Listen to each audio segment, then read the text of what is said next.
What's going on, E Will? Salute, salute.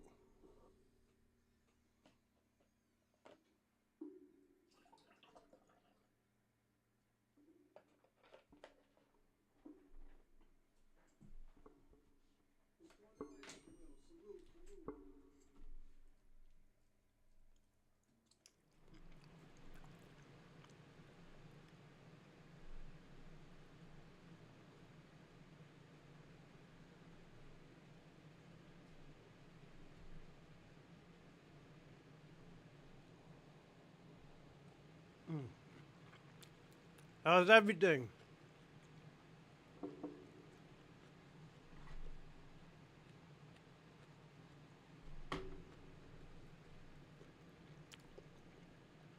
What's going on, Ohio? How's everything?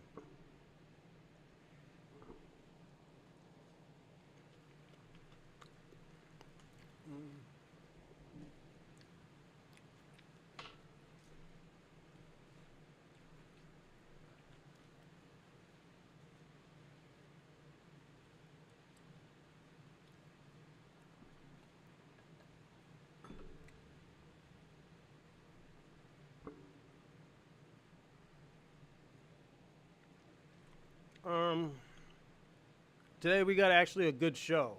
Uh,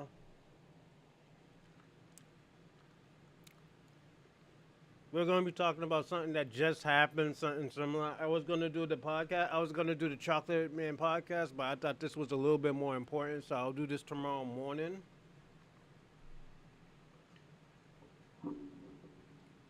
I'll do this tomorrow morning, so yeah. So there's not going to be a show tomorrow. There's going to be the Chocolate Man show. Um,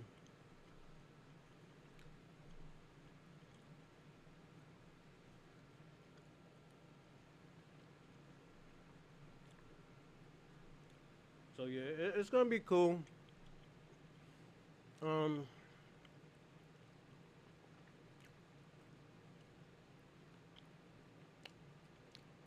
yeah, I think it's going to be dope.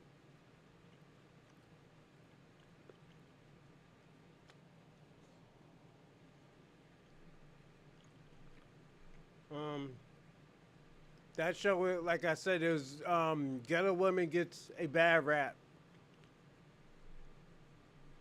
Me per se, I like Ghetto Women.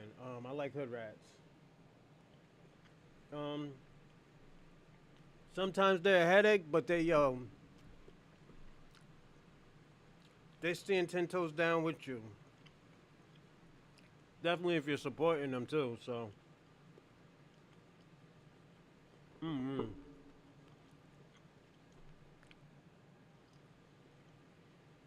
Always been like that with my women. My baby mother on the other hand, she's more. She's not ghetto or anything. Personally, if I wasn't with her, I'll probably just be with a hood chick. You know.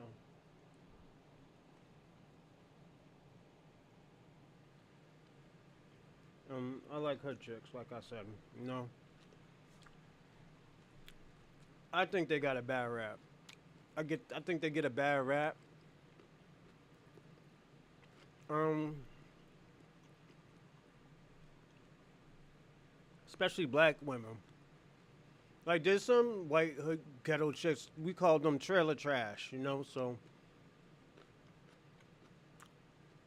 it depends what you call ghetto.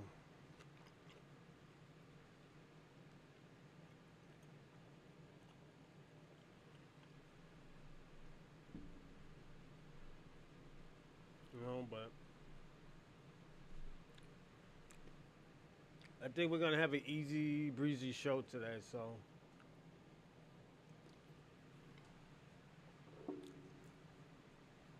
we will be. Mm, we will be entertained, but this might be another crash out show. Um,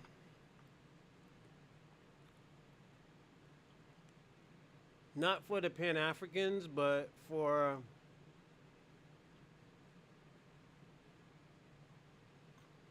white supremacy.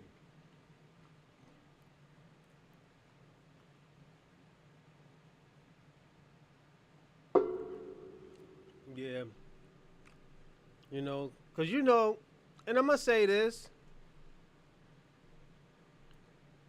Ever since I started doing this show and I actually started getting views, I've been getting called a black racist a lot. I don't even think people know what racist is. Being racist is. I probably prejudge a lot. Yes, absolutely, I prejudge. But racist, I can't be. I ain't got shit to be racist too. You know.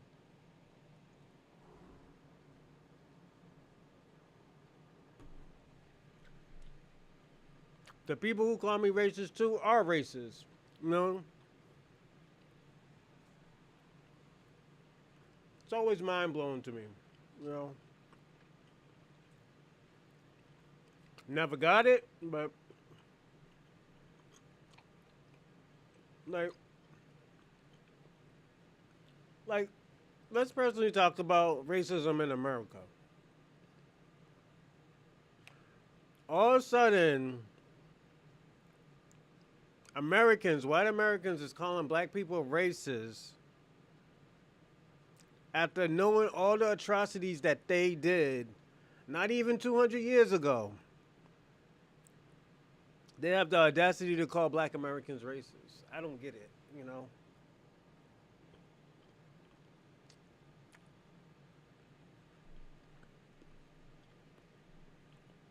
I'm no like Kanye West and stuff like that, salute Hitler and stuff like that. And I'm going to say this.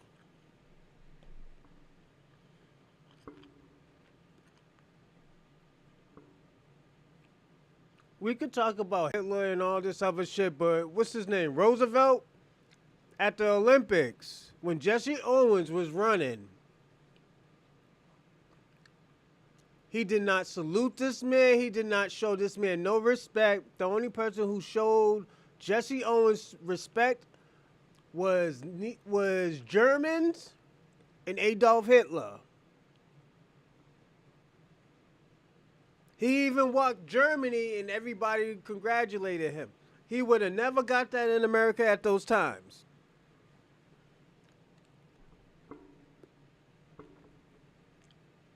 If Bill Russell can't get no type of respect for winning 11 out of 13 championships, no, winning 11 championships out of a 13-year season with the Celtics, why are we going to forget what America has done to Jesse Owens?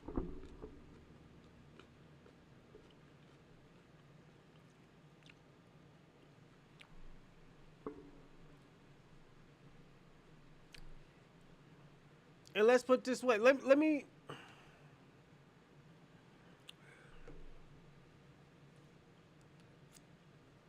Let me show you how honest I am. Let's say he's a fucking Jamaican or a Haitian or an African, but he is American. And they would have done that shit, we would have still stuck by that man. And the reason why we would have stuck by the man, because right is right is wrong is wrong.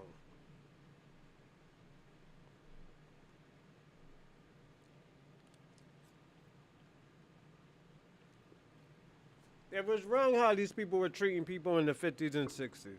It was wrong when these people were tormenting these people.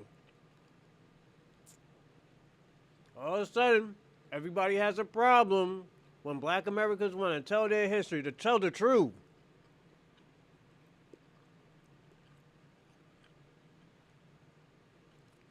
We can't tell the truth anymore? There's a problem.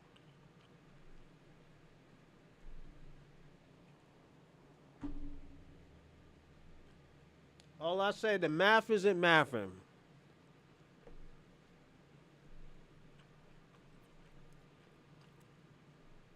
Give me 5 more minutes and we'll start the show, everybody.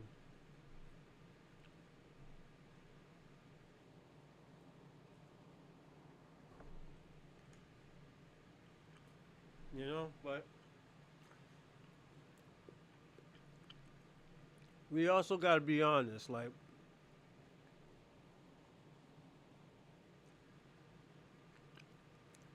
this is why I verbally attack white supremacists.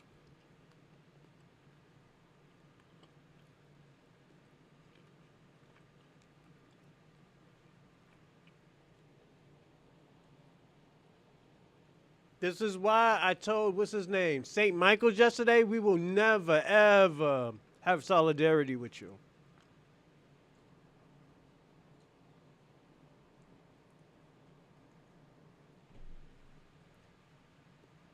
Never, ever. Maybe with a coon. But us, no. Never. There will never be no solidarity.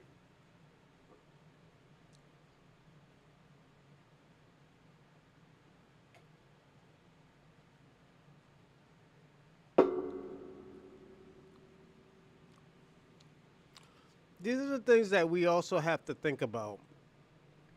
The things that we have to think about is, what is the history between us and other people?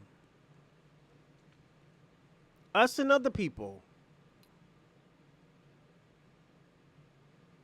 What is the pros? What is the cons? Why did this happen? What is the reason? Let's ask this question. What is the reason of them getting rid of black history? What's part of black history? There hasn't been any good. This is what people have to understand. In America, we created everything, but they don't want to admit that we created everything. They don't want to admit that we are the foundation. They want to pass this narrative that we all have done this together. We built America together. Nah, nigga. Was there immigrants here? Yeah, it was a sprinkle of them.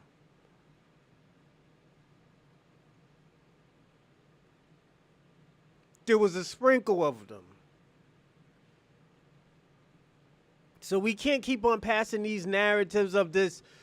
This is a small world after. No. No. We're going to tell the truth. We're going to tell the truth about white supremacy.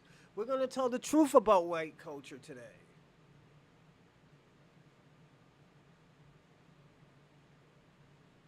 We will tell the truth today. Give me a second, I'll be right back and we can start the show.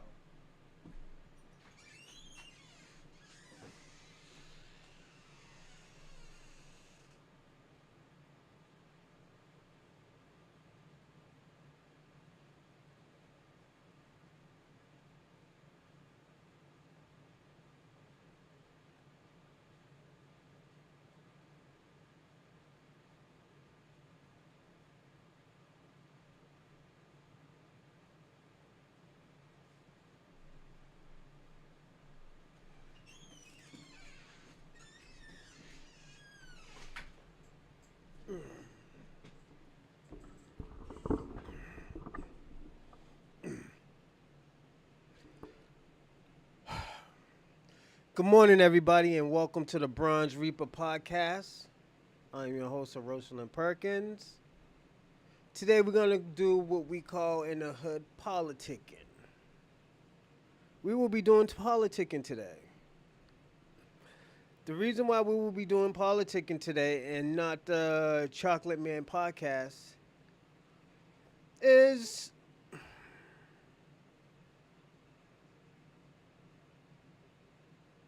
we gotta talk to white culture today. We gotta talk to white culture today. The reason why we have to talk to white culture today is because you know what? We gave them everything that they want. They wanted to be considered racist. We gave them the word racist. We have gave them white supremacy. We have gave them white pride. They used to run around with this weird old slogan. We used to be Aryan warriors. All of a sudden now they want to renege from it. I'm gonna tell y'all something. Do y'all know why I drink my coffee black and never with cream?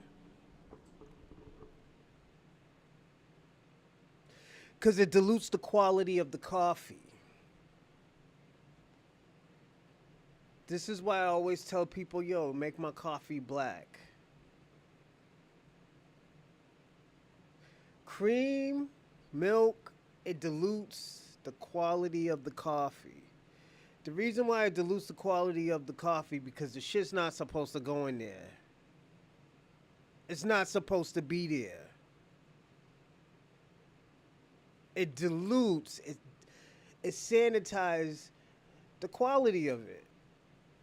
It waters the quality down, the enrichment of the coffee.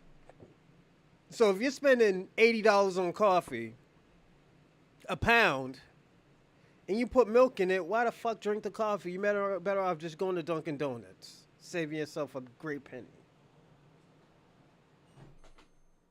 You don't understand why you don't drink coffee. You don't understand why you don't put milk in it. It's like when you drink wine. There's a reason why a lot of people drink wine with red meat.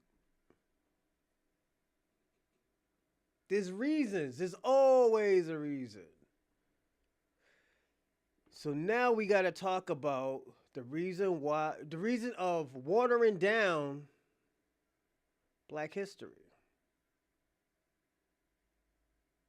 Why we have to lie. Why we can't be honest. Why is there a disdain with black and white relationships?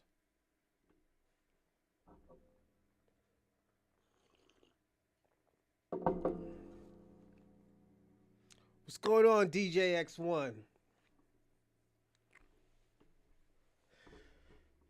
We got to talk about that. We have to talk about why there's a disdain. There's an animosity between us. First of all, I got to say this. To foundational black Americans, you have never started anything with these white folks.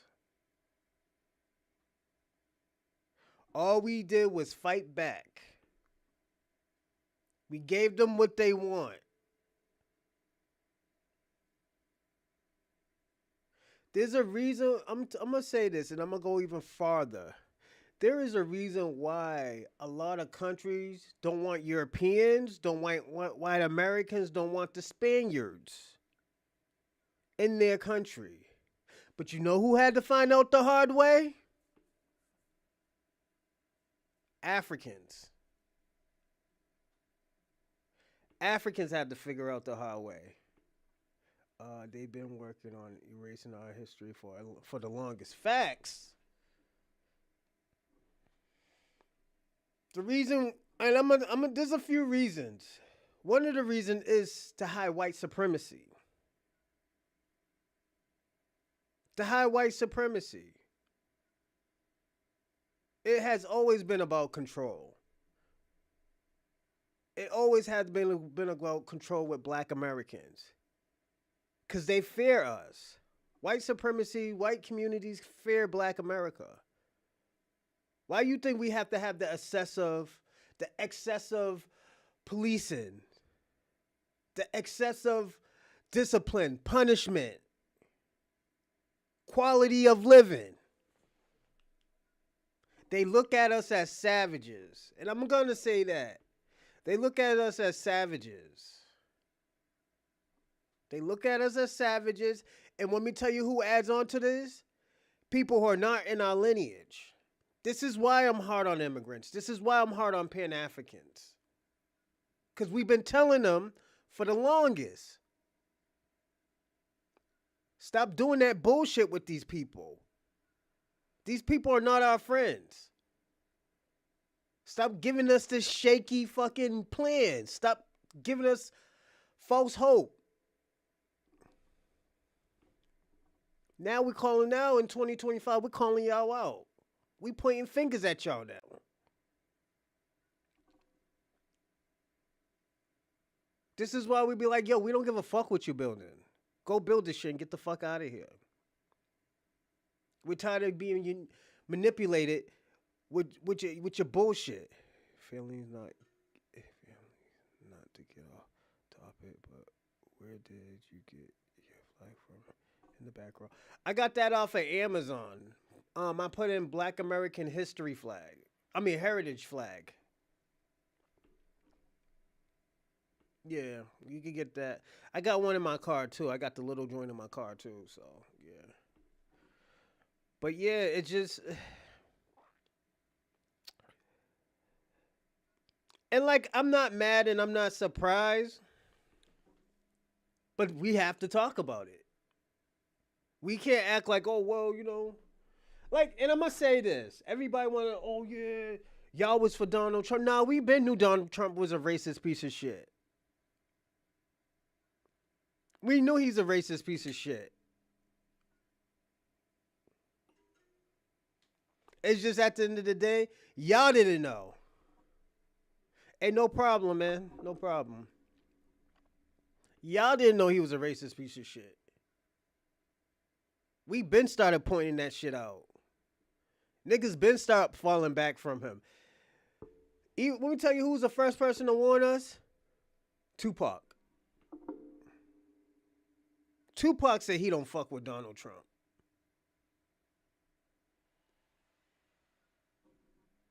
He said, morally, ethically, I would never fuck with Donald Trump. Tyson, yes. Let me tell you something. Donald Trump went to go see Tyson when he was locked up.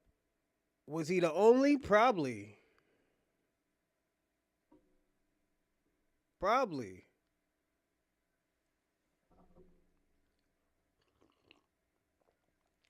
Me, I tell people all the time, I don't defend no Republican, I don't defend no Democrat. The reason why I don't defend them niggas is because they all ain't worth shit. They all ain't worth shit. And when y'all start to understand that shit, it'll be much more better when these niggas just be talking some bullshit. Cause that's all they do. They talk dumb shit.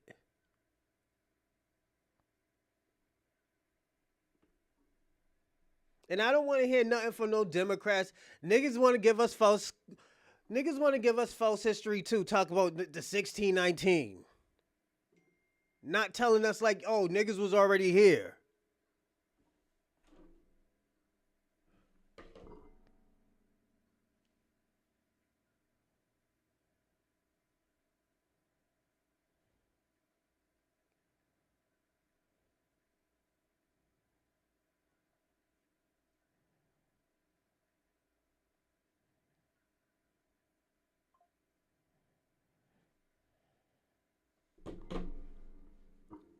Because the Democrats is racist too. Let me tell you what Democrats and Republicans always wants to do. They always want to exploit us. They always wanted to exploit us. So now we stop them from exploiting us. We're divisive. We're prejudiced. We're racist. We're everything except the child of God. We're Nazis. And this is why I say fuck them all. I'm being personally honest. Fuck them all.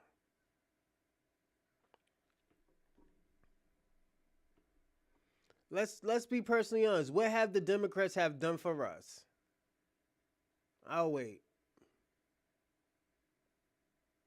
Not a motherfucking thing. What have the Republicans have done for us? Not a motherfucking thing. I'm gonna say this.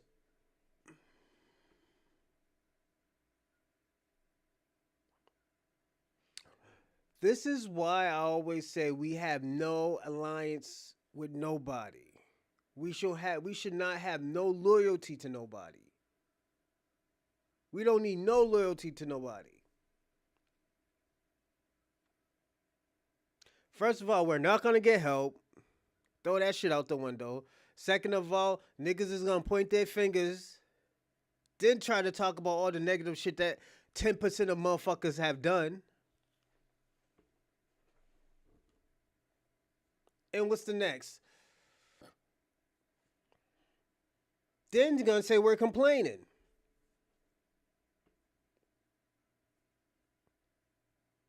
This is why we should never have loyalty to any race. Sprinkle people, absolutely. Race, no. The next thing that they're trying to water down is white guilt. They have been doing that. They've been trying to do that shit ever since the 1900s. In the 1900s, early 1900s. In the early 1900s, they tried to say, "Oh yeah, um, slavery was civilized." Now the question is, when have they ever been civilized? When has white America ever been civilized? When has white supremacy ever been civilized? They always been savages and brutes. Uncivilized as well. Very uncivilized. Don't forget, we had to stop them from sleeping in the barn with the animals. We had to tell them, yo, you gotta wash up every day, my nigga. You stink. They thought dirty was good. Being dirty was good.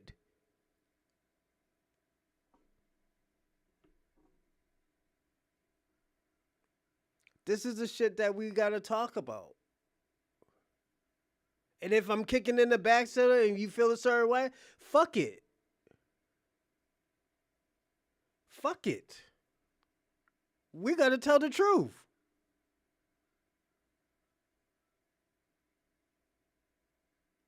We're gonna then we gotta talk about all.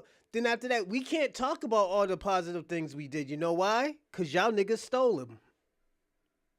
Every time y'all go to a fucking country, y'all fuck it up. That is the system of white supremacy. It's fucking up everything. Y'all are natural born fuck ups. Y'all been a fuck up ever since the womb. That's why God hated y'all. God hated white supremacists. The most evil white supremacist was Esau. Was Esau.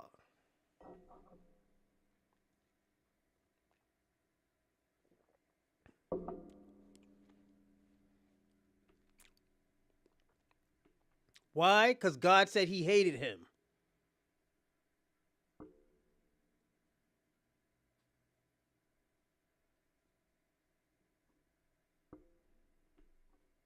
So we can't act, again, like I said, we can't act like this shit does not exist.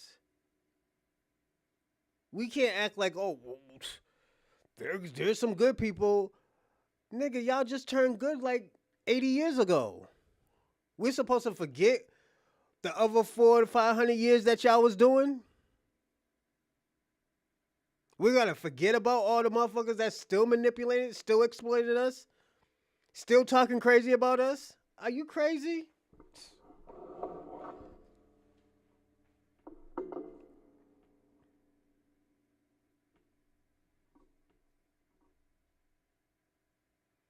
We have to. Let me tell you something.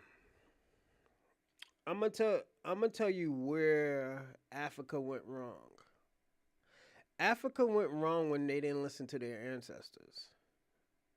Their ancestors told Africans, keep the Europeans out of Africa. They kept them out of there for 10,000 years.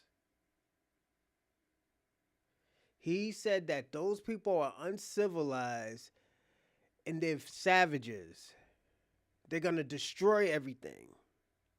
The African man did not listen.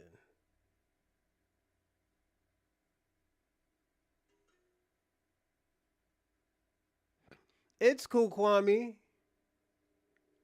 but again, we're used to this. We already used to fighting these type of wars, Kwame. You're not used to this type of wars. This is why you're excited. This is the difference between black people and immigrants is because black people are built to fight. Y'all are built to comply. This is why you are an African. This is why we always delineate and separate ourselves from Africans because they're not built to fight. They're built to comply.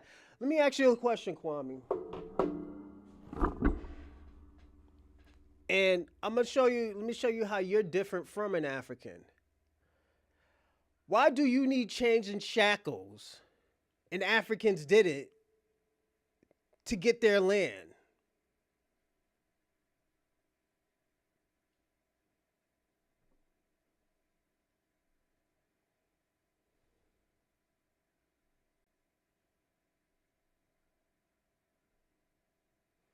Trump can't erase that. He needs a bill. That's going to be impossible, Kwame. It's impossible. The reason why we're talking about this, Kwame, it's not because, oh yeah, he's gonna do it. He's not gonna. He can't do it. He needs a bill. He needs a bill to get that done. He's just talking, but at the end of the day, he wants to get this done because there's a reason. He's trying to hide white supremacy. He's trying to hide white guilt. It's not about making America great. Only thing that's great about America is foundational black Americans and our inventions. That's it. You can't and the sad thing about it, you can't talk about anything about America history without a foundational black American.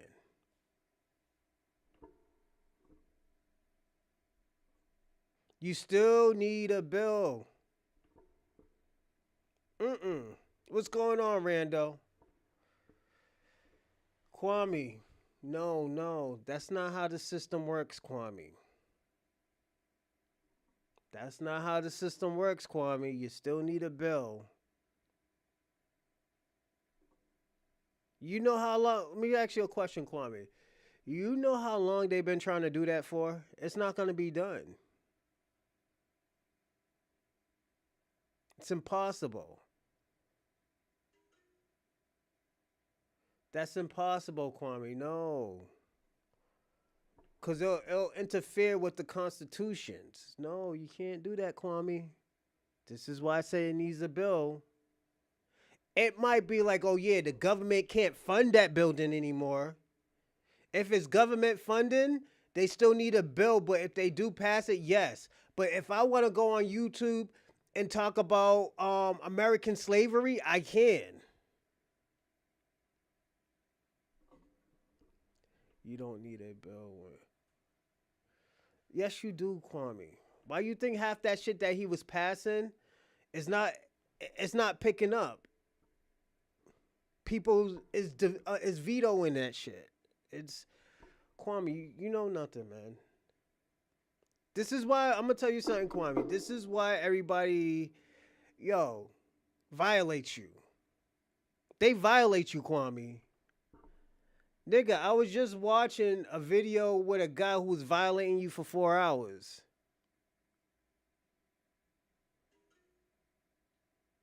The nigga was eating your food and you couldn't do anything about it.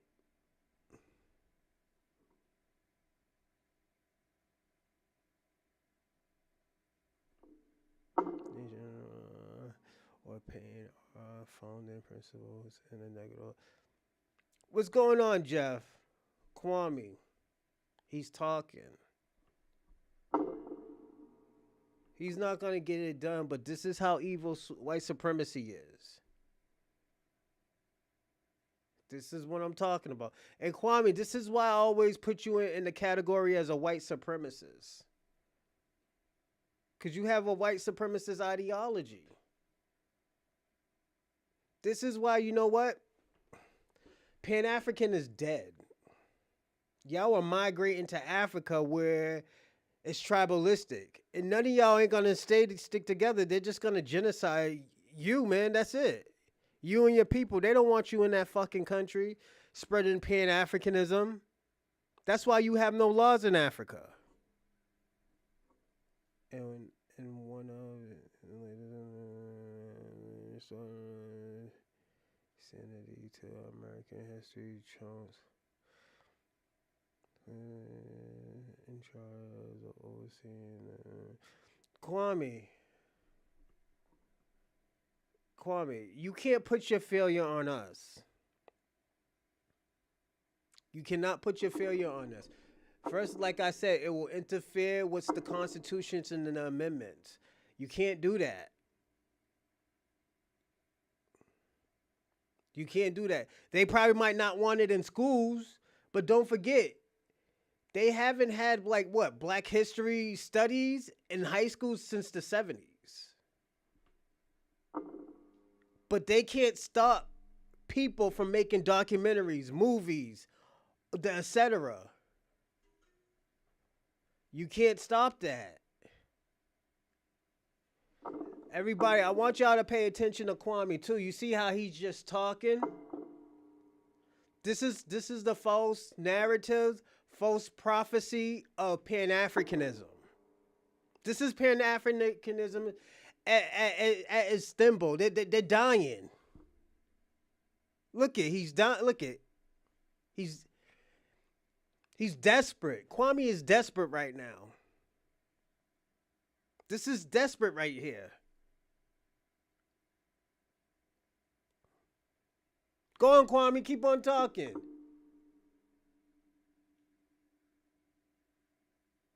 There you go. See? Told y'all. This is why I say, yo, Kwame, he's dying. Yo, Kwame ain't making no more money. He's desperate as Dr. Umar right now. Little Dr. Umar right here is struggling. When Black Americans tried to help, y'all didn't want the help. Y'all wanted to join the enemy. Facts. That's what Pan-Africanism wanted to do.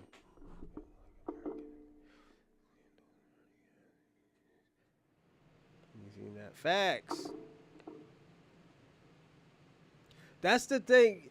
This is the thing about Pan-Africanism. When we were giving them help, you are right, Randall. When we were giving them help, they didn't want it.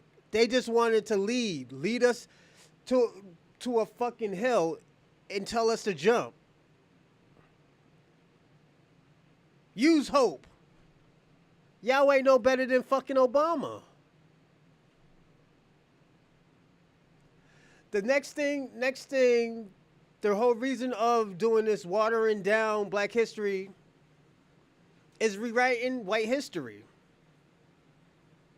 That's one thing they're not going to be able to do is to rewrite white history. Everybody's already going to know the tension. There's pictures of white people having barbecue while Black people are hanging off trees. Smiling. Kids like this.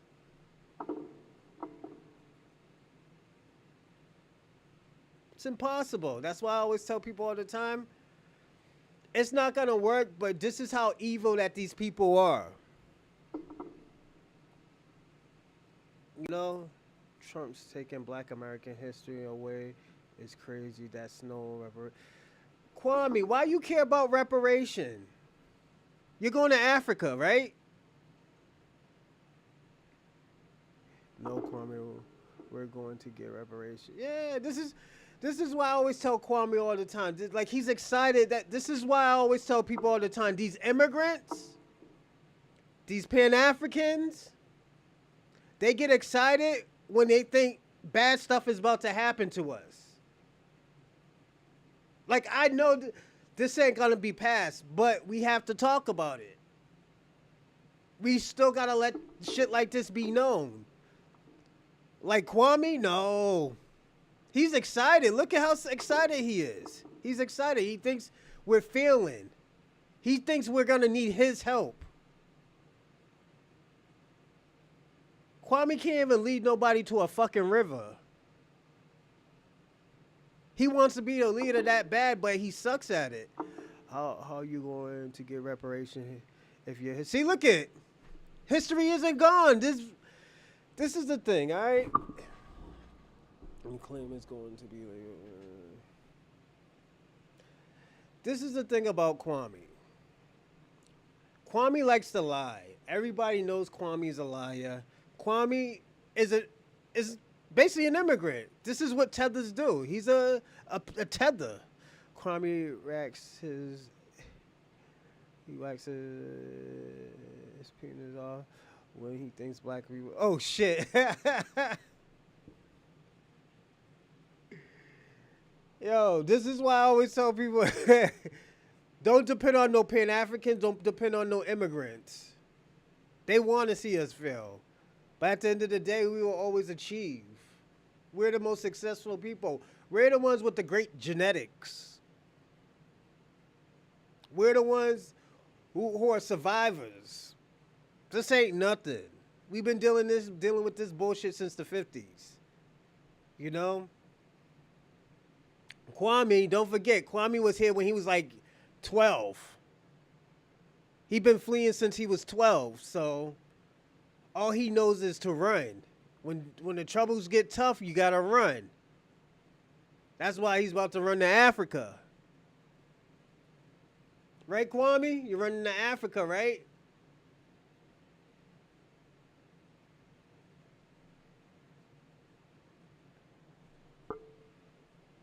Kwame don't even want to mention it. See, Kwame wants us to fail. This is why, I violated him and his people. Was it yesterday I violated your people, Kwame? Yeah, I violated you and your peoples. He's still mad. Look at him. Hey, that's what happened when your history comes out. And you lie, talk about the Moors help us get out of slavery.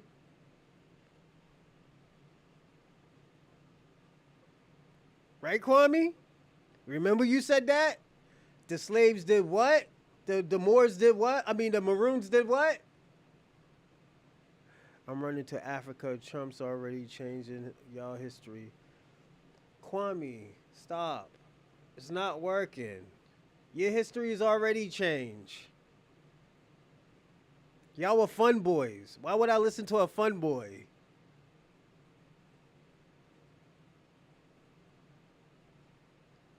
Kwame, you're let me not say that, because that might be too far.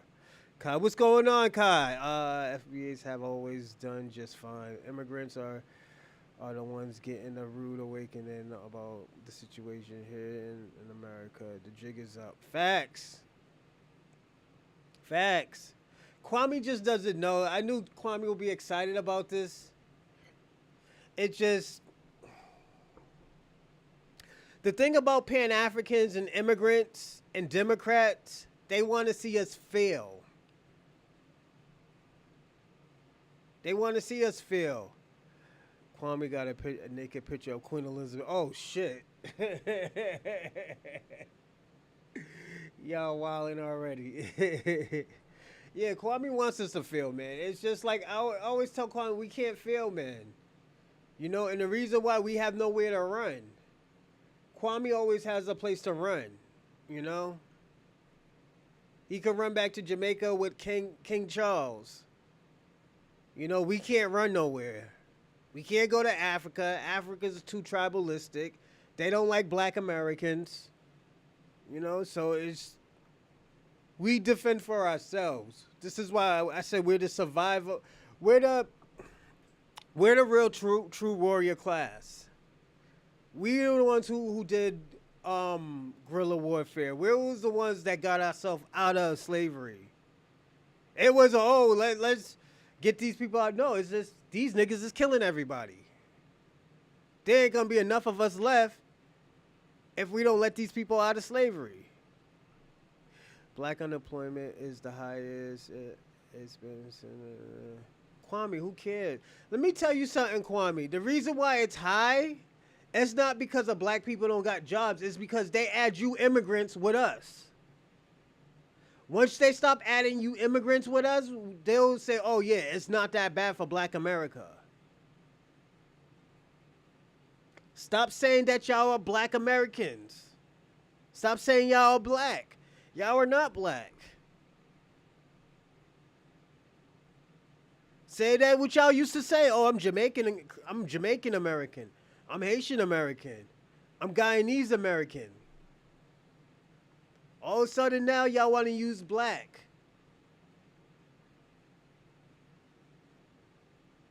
There's an issue with y'all.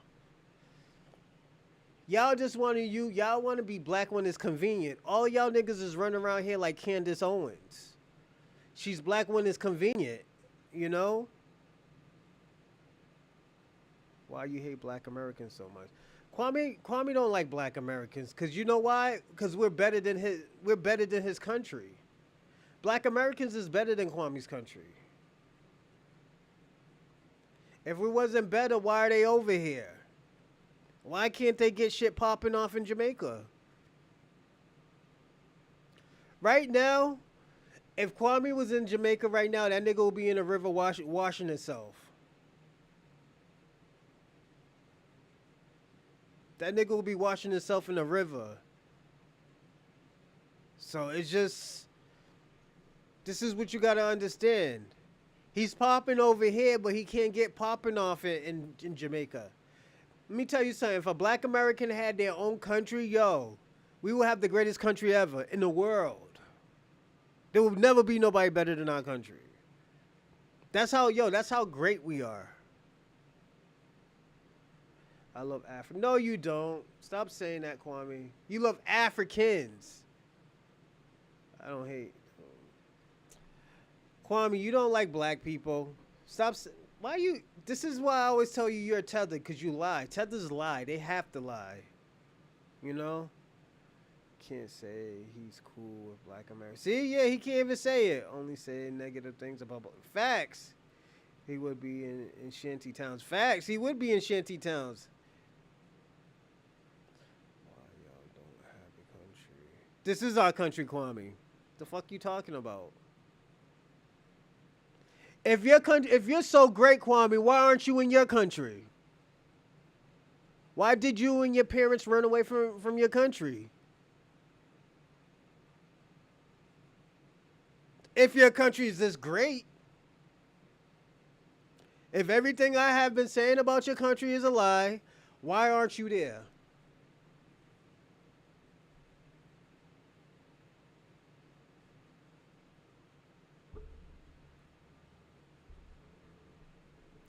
This is the thing about you. This is why I always tell you, Kwame. Your culture is degenerate. Yeah, your country always been a degeneracy. This is the white man's. No, Kwame, stop it. Stop it. What are you in this fetish about fucking white people? This is the thing. This is why I always tell FBAs. These Caribbeans, these Africans have some type of fetish of white people. Yeah, that's what it is. Kwame doesn't want to get chased by the Bati boy. Yeah. You know, want to hear something crazy, Rando? Kwame's country had an LGBTQIA organization in the 70s. Yes. So they were out there in Jamaica selling pussy.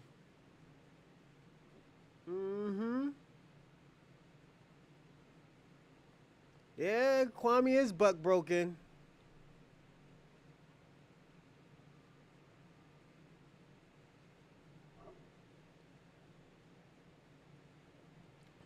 But Kwame, you're a warrior class. Y'all should have figured it out. No, Kwame. Electricity came from black Americans. We the ones who created those components. The fuck? Nigga, where Kwame, are you serious?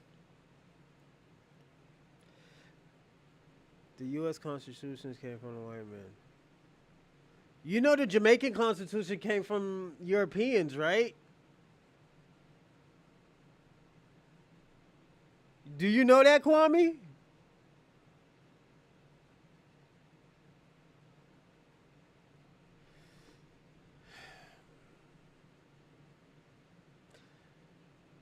Kwame, this is why I always tell y'all see these immigrants.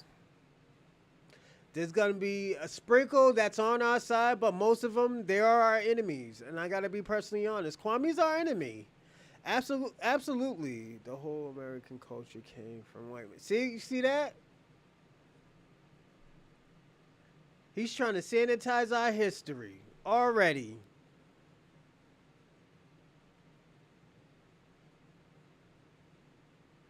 Over 5,000 inventions, actually.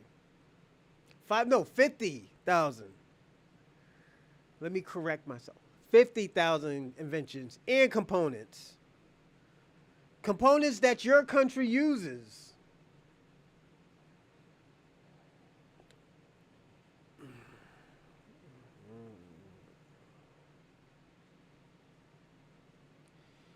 This is why never trust a teller. This is why, let me tell you something.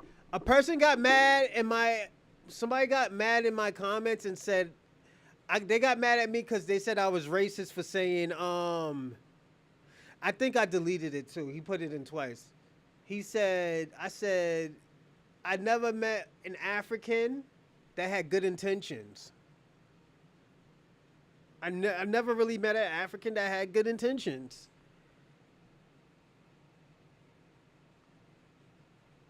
More.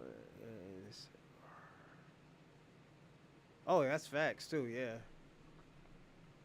And you know why they got more patents? Because they started before us. They started probably like thousands of years before us. You know, we started what? We started making these components probably like 250 years ago. Probably more than 200 to 400 years ago. You know?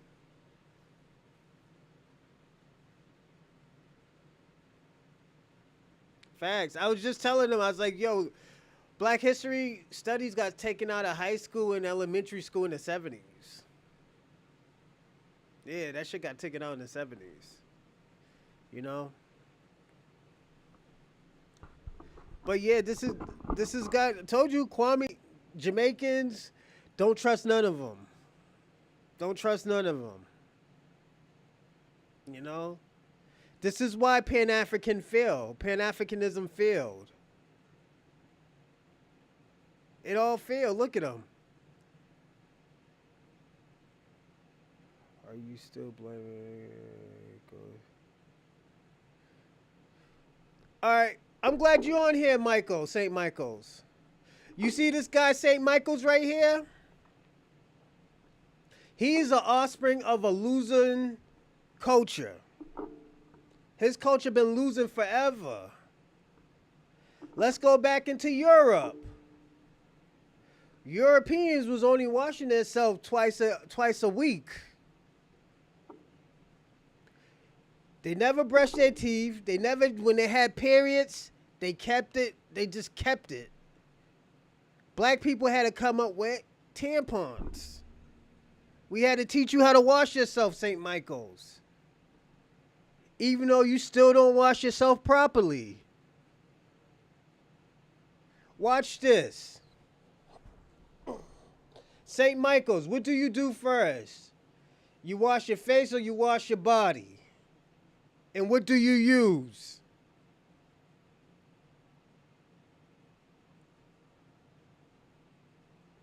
Then let me tell you, hold on. Before we even go there, your European country was built by black people. The English you're speaking It's not even from European. It's not even from the British. It's from the Germans. It's a Germanic language. Yes, thank you. Thank you, Jeff. St. Michael's, you can't build anything. Your culture can't build anything without a fair skinned color person. Yeah, you're a colonizer. So to America, you are an immigrant. You are an immigrant to this country. Watch this. I'm gonna show you how pure American I am. St. Michael's, what part of Europe you are from?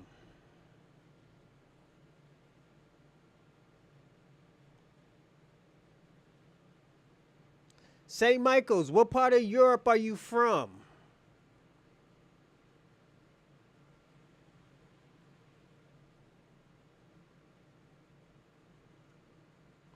He don't want to answer the question. You know why? If he tells me what part of Europe he's from, he's not even American. You brought your European country over here. That's European culture. Black Americans don't have European culture. We don't even have African culture. Everything was taken, yeah, in Irish. You're a potato slave, nigga. You are a potato slave, nigga. Are you serious? This potato slave gonna tell me about America. Nigga, if you don't get the fuck out of here, go pick a potato, nigga. The fuck? The fuck you doing here? Talking amongst black people business.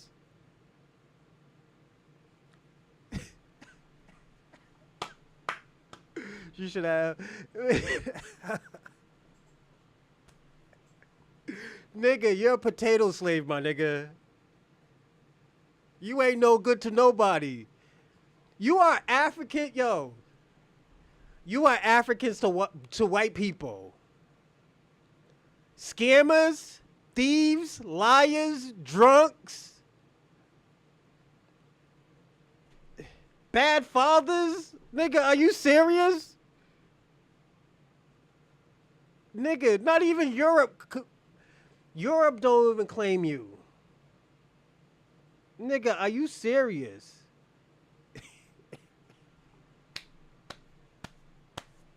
This potato slave ass nigga. Are you serious, St. Mike? What's your last name? McGooger? Hey, yo, Kwame, this is the niggas that was buck breaking you right here. This potato slave right here. They were buck breaking you. Yeah.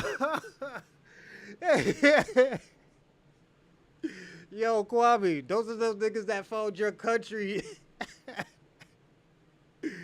Oh, shit. Nigga, you wanted to debate me? Bro, you will never debate me. You are a potato slave, my nigga. You talk like you are a real white man. You talk about... Nigga, you talk like you're European. You're not even a European. Europe don't even claim you. Put it this way. You are a European out of default. I don't care who claims me. Oh, it's the redheaded stepchild over here, nigga. Yo, bro, are you serious? Bro, no. We know why you had to come to America. The Black Plague. Then the black people had to get you out of that shit too. All you think y'all have to do is stay clean, wash yourself, get better hygiene. Y'all niggas, and stop eating shit. Stop eating contaminated stuff. The fuck? I'm a porch monkey. You're a potato slave, nigga. Come on, we're not doing that. Go pick your potatoes, nigga. You do agriculture, man. That's where you work at? Picking potatoes, nigga? Go make me some corned beef hash, nigga. Yo, this nigga. Hey, yo, Michael, I'm gonna have you on my show one day, man. This is no harsh feelings. It's just, this is what I do. They never came here. They were. Oh shit. Yeah, I saw a video of a white man trying to claim she was a European. A European. I checked her and he said, let's keep it real. You're afraid of the debate. I'm not. Yo, why would I debate you? Low IQ. Coming from a nigga who picks potatoes. I got a low IQ. Okay. If that makes you if that makes you a little bit more wider, man, yes, I'm scared, nigga. You're not even white, and you're like the palest nigga ever. You're the palest type of race ever, my nigga, and you're not even considered white. That's crazy. Your cousin is Cheddar Man, and you're still not considered white. Not even Cheddar Man claim you. The fuck? Corby had.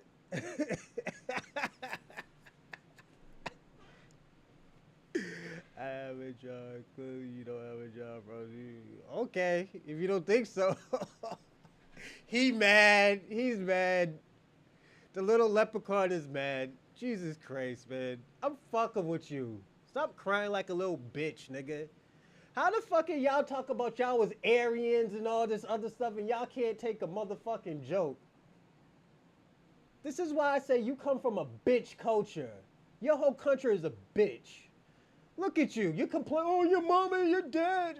Nigga, shut the fuck up, you crybaby ass bitch. Look at you. You about to get, look at that. I got you out your body, nigga.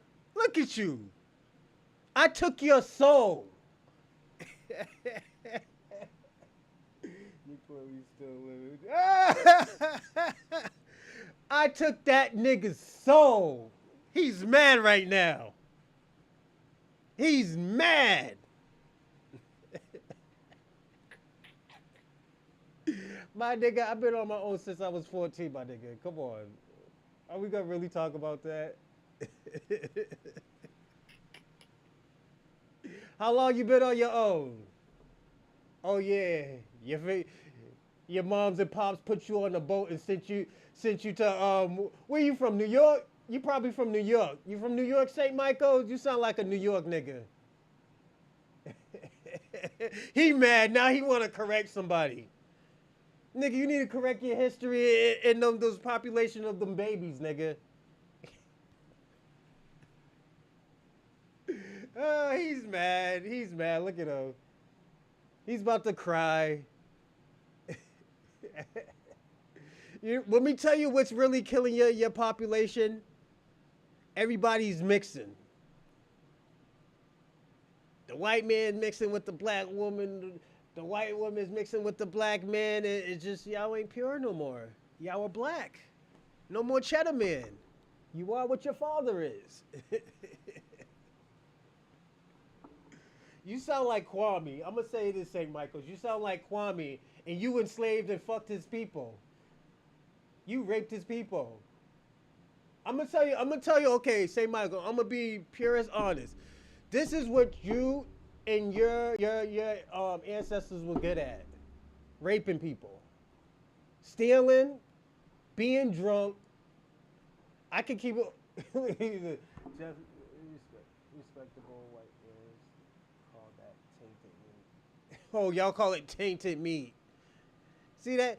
The motherfucker's starting to read now. Who taught you how to read now? He mad. Y'all know how to fuck men. That's what y'all know how to. Your ancestors, your forefathers, St. Michael's, learned how to fuck men. Know why? Because you was fucking Kwame's ancestors. Yeah. Y'all had Jamaican slaves. Y'all had Haitian slaves too, and you was fucking them. Y'all was some freaks. Mm-hmm. Y'all are some freaks. That's why a lot of Europeans don't claim you. Yeah. Once you go black, so do your eyes. He's mad. He's mad. Let me ask you a question, St. Michael's.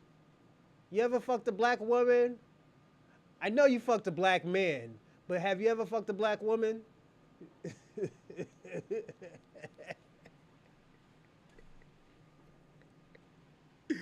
Bro, that's inherited into you, man. Fucking black men. Oh shit. He's mad. That dude's pissed right now. Jeff, he's pissed at us right now. They have statues in a room of naked.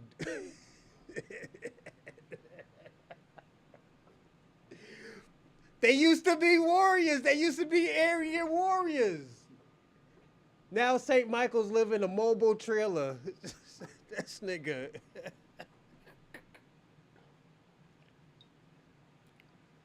St. Michael's, you are funny, man. I'm glad you came on my show, man. Salute to you, man. But you need some chocolate in your life, man. You talk like a nigga who never got pussy before. Speaking of having dudes inside you, the download culture of brack culture. What's brack culture? Brack culture. Okay, that's probably Irish. Brack culture. I mean, brack community is why your women contracted HIV. Because of the brack community? What's the brack community? The CDC is my source. Have you ever been to Atlanta? I wouldn't even fuck with an Atlanta girl. That is the San Francisco of black men. And if you don't know that, then that's on you. You probably didn't know that St. Michael. Yeah, that's you know, it's P-town for black men. I'm just being personally honest. My family's from Augusta, Georgia. The fuck? You didn't know that? The irony of the clown saying I've never been inside a sugar scene as I actually had children whereas the unemployment has no children. Oh, me? Yeah, I got 2 children, and that's what I know about. If you was like me slinging dick when they were younger, yeah, you probably do got more kids, but you know, you got unfit women out here, you know. You probably really, yeah, also your mic is low. I'll turn it up. Thanks, homie. That better? But yeah, it's, I don't say I never did anything for you. This fucking dude. Thank you, St. Michael's. As long as you don't steal it, as long as you don't steal my mic, thank you. You know, your European culture out of default has a history of stealing, so thank you for not stealing and thank you for telling me about my volume. So, and y'all, this is the crazy part about it. White people talk about Mexicans stealing cars and Latinos stealing cars. But y'all niggas stole countries and continents. What the fuck? Yo, I'm gonna tell y'all this too. Before y'all started sculpting naked men, black people used to run Rome. Yeah. They used to run Rome and it used to be beautiful. Then y'all came, niggas wasn't washing themselves. Motherfucker. And the thing is, hold up. Let me hold up. Hold up. Something just popped in my head, everybody. How the fuck St. Michael's talking about STDs and all this other stuff when in Rome, y'all are the kings and cream of syphilis? Who helped you get out that? Who helped you delete the syphilis? Who had to tell you what to do? You welcome in advance. Y'all, I'm gonna say this, man. Some of y'all motherfuckers are some dirty motherfuckers. I gotta be personally honest.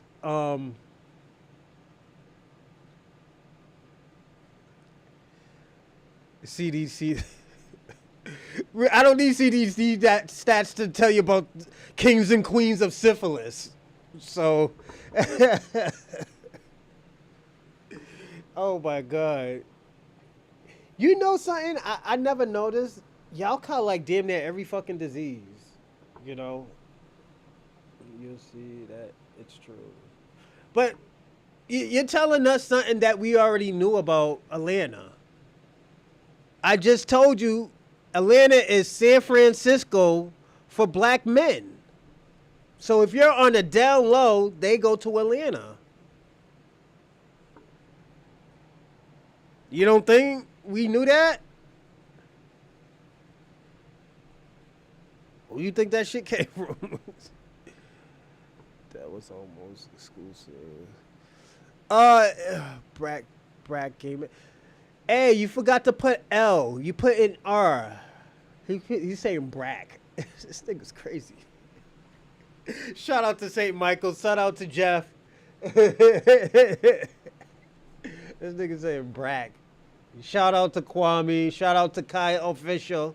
Salute. Hey Kai, I'm gonna subscribe to your page after this show. I don't think if I already did it. If I already did, I'm gonna subscribe to your channel. See what's popping over there. But yeah. Is it the download is the reason why women have such higher. Duh. The fuck? St. Michael's, are you just finding this shit out?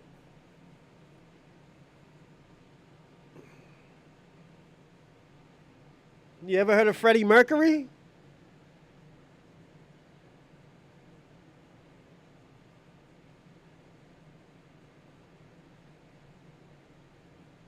You know where that down low culture came from?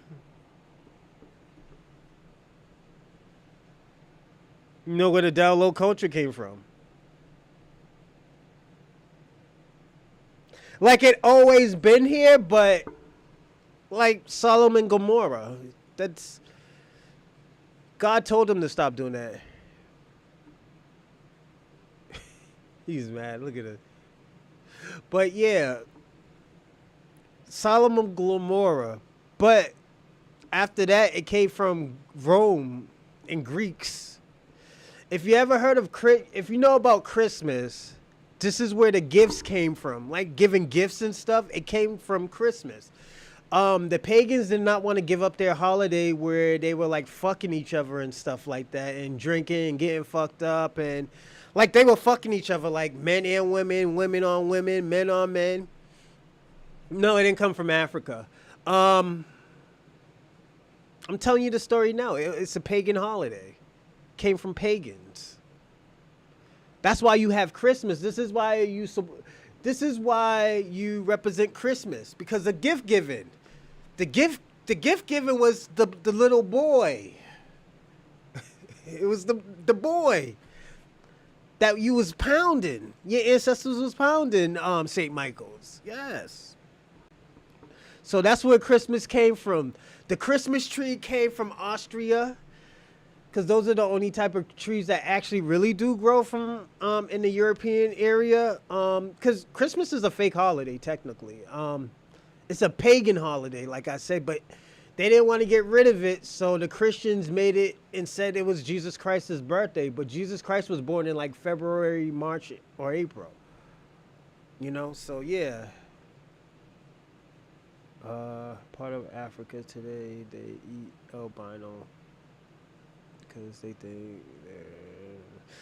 But you know what? I'm going to tell you something, and you might not believe me. You know, the white supremacists didn't stop eating people since the 1970s. That's why there was some graves that were dug up. Yeah. They didn't stop eating people until like 1970. Mm-hmm.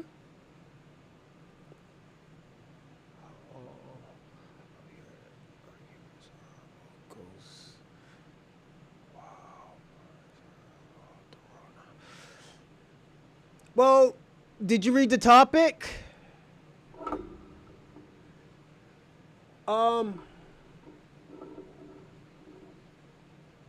I'm gonna ask you a question, St. Michael's, and this is where I could say, you know what? I might debate you, or I might just have you talk. What do you think about my topic question?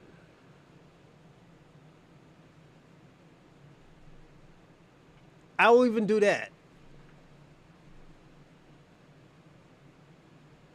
What do you think about the topic question?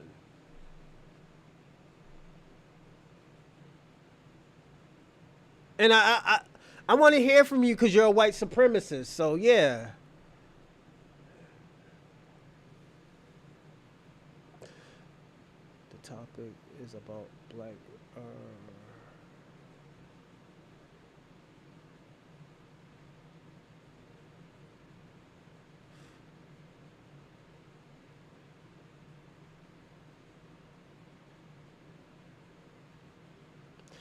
it is not about DEI. What the fuck DEI? This DEI stuff gotta stop, man. You can't use that shit as a scapegoat. We're talking about American slavery.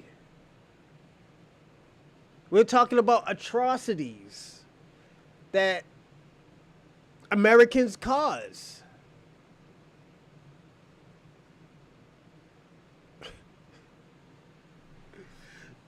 You can't keep using. Let me tell you something. St. Michael, if you really want to be sophisticated and not act sophisticated, you got to give an answer, not a scapegoat. If you feel like, yo, it should be gone, then it should be gone. If not, I could give you a few reasons why. The reason why that the white supremacy is doing it. Fun fact. The no one occur black community, the U.S. government. Number one employer of working.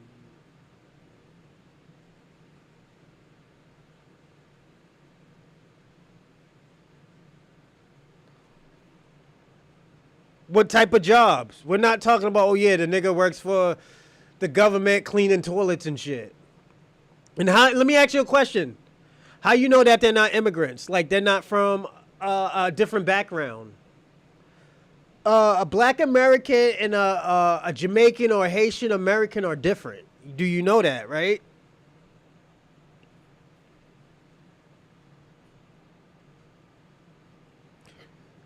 No, no, because y'all wanted to be called white supremacists. Y'all wanted to be called racist. Y'all created the definition of white power. We didn't create that. Y'all created that. Y'all created the definitions. Y'all created the of what it meant to be a white supremacist. So you agree that the statement about employment? No, I don't know. I'm telling you I don't know. I'm just saying, how do you know that they're not Haitian, not Jamaican, that they're black American? There are children of freedmen. There is no. There is white power in America. It's just y'all failing. You know, it's just, yeah, y'all are failing. The closest thing to it would be Jewish culture. Oh, you saying Jewish power, but they're white. St. Michael's, they're white. Let me tell y'all something, and I think this is why white America is failing. Y'all don't know how to get along with each other. White America is, I think this is what I said, white communities and white America is so separated than it used to ever been. Y'all haven't been this separated since the Civil War. That's how separated y'all are. Y'all can't even get along. Y'all can't even pick policies together. Y'all can't stop fighting each other. Y'all were so emotional. Let's ask this question. Liberals and Republicans, they all still white. Most of those people are white, and y'all still can't get along.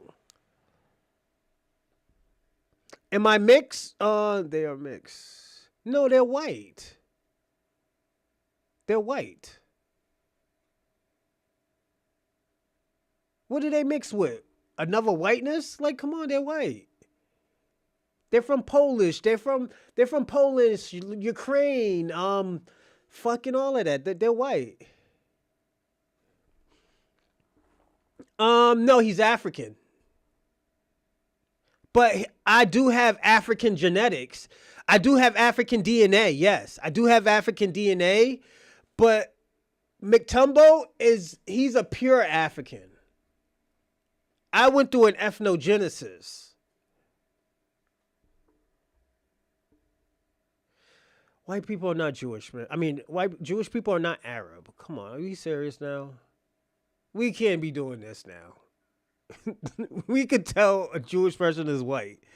Like, we can't do that. They have the Arab nose. That's like me saying, okay, let me tell you why I say, yo, you cannot say that. That's like me saying y'all niggas is half monkey. Y'all got monkey lips. Y'all got monkey noses. Y'all got the monkey eyes. Like, y'all ain't half monkey, but at the end of the day, you can't say that. You have some. Yeah, I said that. I have some African DNA, but you have African DNA too. Do you know that, St. Michael's, you have African DNA?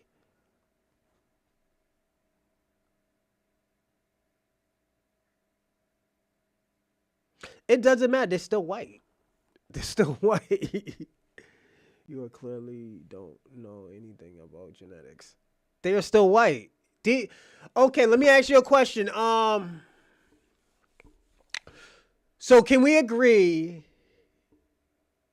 the African race is the oldest the human species, the oldest human species ever? Can we agree to that?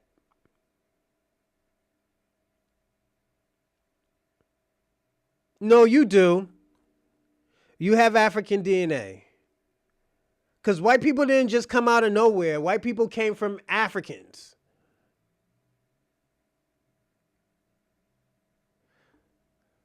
Yakuba. No, I'm saying you talking about Yakub. So Yakub that's a Muslim story. That's a Nation of Islam story that we said about white people. I kind of believe it. Yakub was this nigga with a big ass forehead that that Africans used to make fun of. So he got mad at everybody and created a savage, a brutal, what is it? He said savage, uncivilized, a murderous race, and they were white. No, but you do got African DNA. Yeah, you have to come from somewhere. White people wasn't the first people on Earth. Black Americans is like probably, I mean, not Black Americans. The African race, the African DNA is the oldest DNA ever. We're like almost probably 1 billion years old. Y'all niggas is not even 200,000 years old yet. Do you know that? I don't think you know that. Yeah, y'all not that old. This is why you can't adapt to the sun. This is why you catch certain diseases. You know?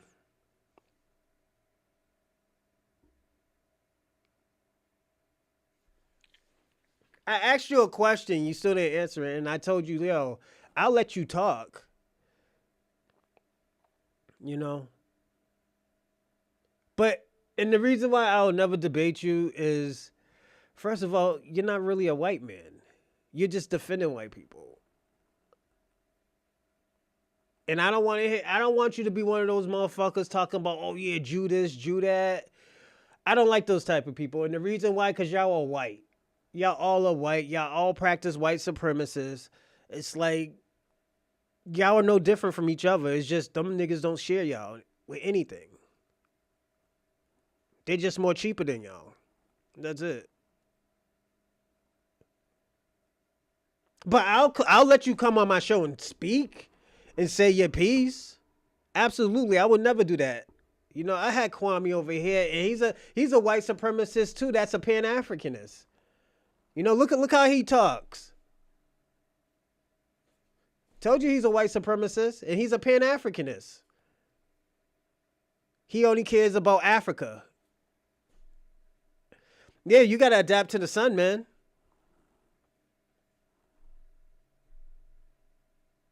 You gotta get something. You might need another 100,000 years.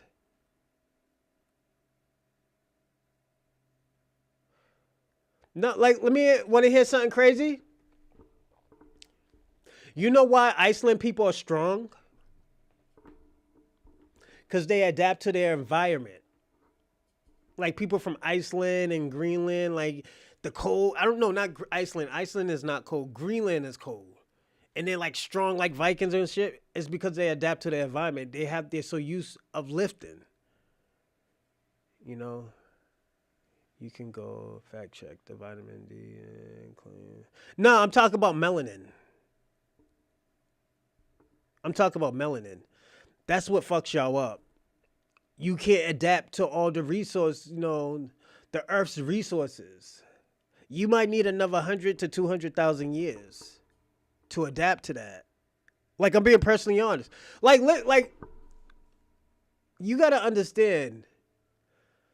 2,000 years, like let's even say like 200,000 years late before, y'all wouldn't be able to last in that weather. It was too hot for y'all.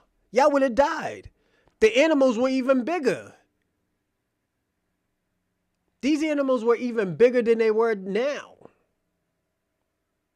So what is that saying? Y'all would fry. Most of y'all would fry. Some would adapt, but most of y'all would have fried. Y'all would have been died off. Well, let me ask you a question. When your people was indentured servants, why you think they couldn't last in that weather? Why you think they still needed black Americans? Cause y'all wasn't slaves. Irish people wasn't slaves. Y'all was indentured servants. Y'all was working off a debt.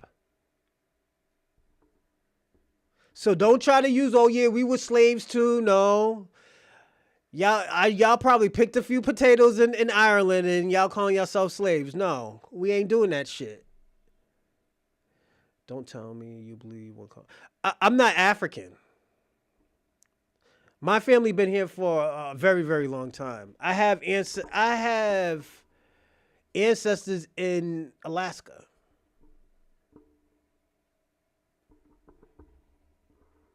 So I'm older than put it this way, my race is older than when y'all motherfuckers came here. No, yeah. Kwame only cares for African people, not black people.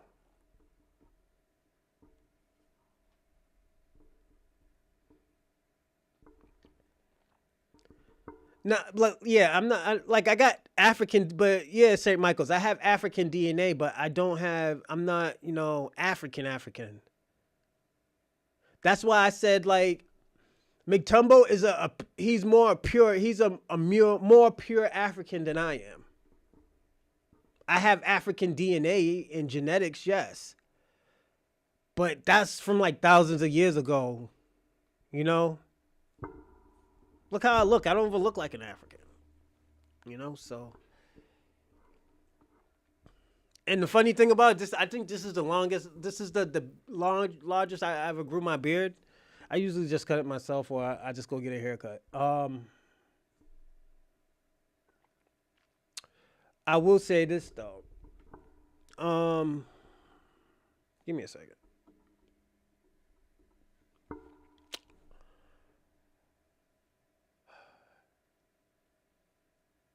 What do you mean mixed race? There was already There was already black people in America. You didn't know that? If you talk about like mixing and mingling, yeah, we were already mixing and mingling, but there were black natives in America. You didn't know that?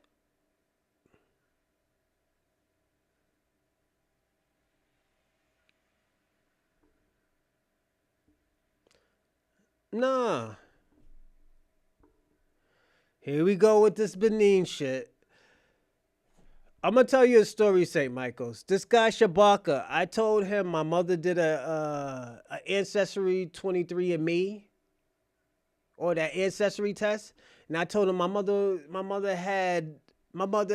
percentage on it because I don't believe it. I told him I don't believe those things. He was like, "Oh yeah," I was like, "Yeah, my mother had like Togo, Benin, and Nigerian blood." And he was like, "Oh." So he goes with this thing talking about, "Oh yeah, I'm Beninese," and I'm telling him, I was like, "Yo, Beninese, those countries is like pure. Those countries is new. Those countries are new. They're not even like 200 years old." And he's saying, "Oh yeah, that's your DNA." And I'm telling him, I was like, "Say if they say I'm Nigerian, how the fuck am I Nigerian if Nigeria was created in 1914?" Those countries in Africa are barely, they're new. They're not even 200 years old.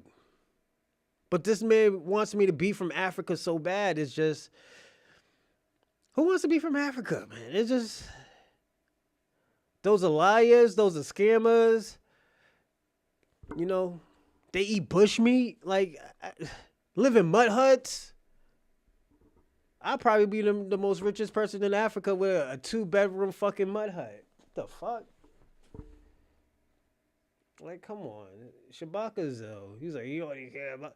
And let me tell you something. Shabaka, your old ass is too old to be doing this shit, man. Yo, Shabaka, yo. Say Michael. Nah, they're scammers. Africans I do not claim as my brothers. They're scammers, they're liars, and they're cutthroat. And they're very tribalistic. Those are not my brothers. I'm sorry. I can't consider them as my brothers. Even though they sold 4% of Africans to America, I would never consider them my brother because they did that shit.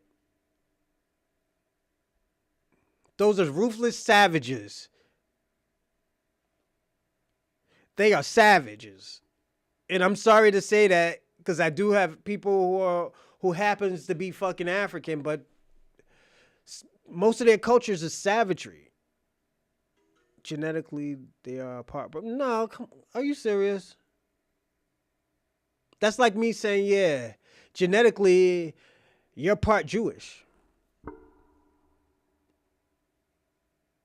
And y'all white people always talking about y'all don't want to be Jewish. That means you're part Jewish. Because white people are Jews. I mean, Jews are white.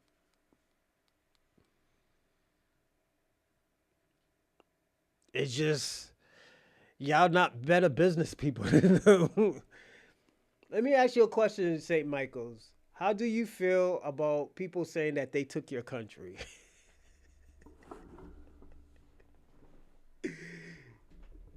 I mentioned Big Tubbo to make a reference to pure breeds and to show how you are clearly far from pure. But I agree with you. I told you he's a pure African. I was like, my ancestors probably haven't been in Africa for probably thousands of years. This is what I'm telling you. This is why I look different from Africans. You know? And when you say mixed race, you got to understand there was already black people in America. Yeah, there was already black people in America.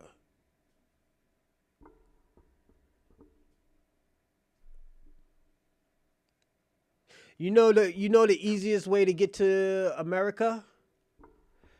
Through Maine. But some people go through South America. Some people, go through, more than longer than that. You got to understand they're finding our antiques. People that look like us. You got to understand also too, in certain states, black people are reclassified. Because this is the reason why we have these conversations is because black people are being reclassified because they were reclassified in the 1800s. They were reclassified. They were considered native blacks. We're not talking about native reds because that's their own class. If they want to be native Indians, yeah, they could be native Indians. But we are native to America as well. We might have a different culture and do different stuff that they do, but yeah, we wasn't all the same. We were all living amongst each other. Yeah, we was reclassified. Look that shit up. That's why if you ever heard about what happened in Oklahoma, black people are being reclassified. Is it Oklahoma? Yeah. Africans had no seafaring ships. What are you talking about? They're the ones who created that shit. Where you think the Moors came from? I hope you don't think the Moors were Arabs.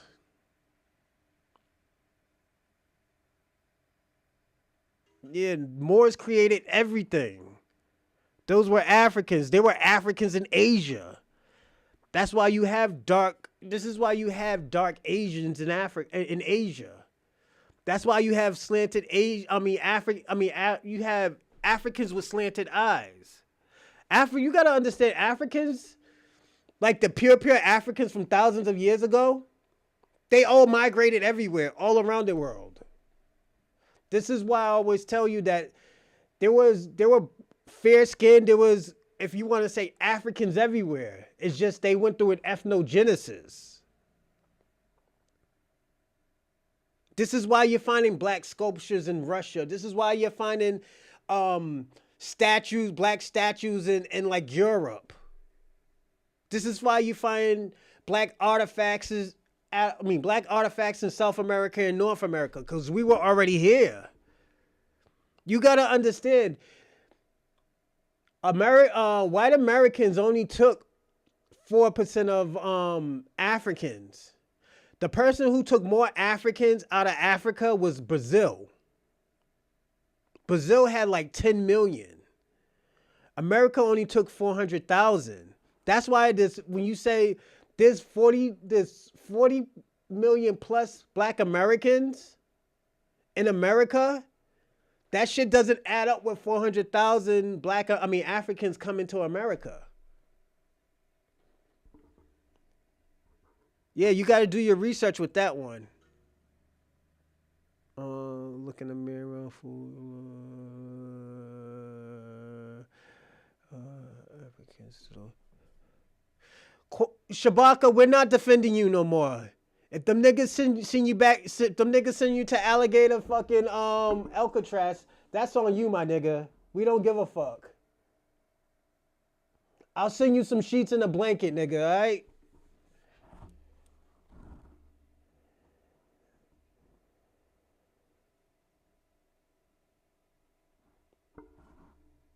So you saying those Moroccans did not migrate to Morocco and there wasn't other people there?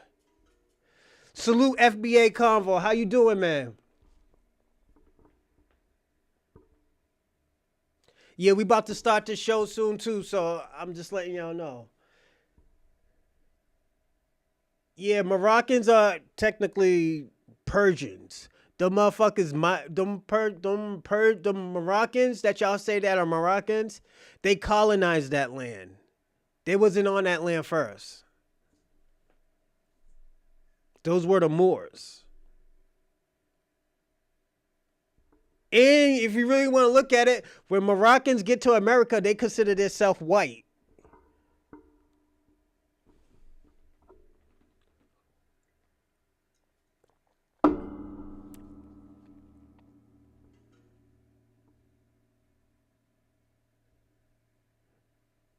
Let me up on the panel.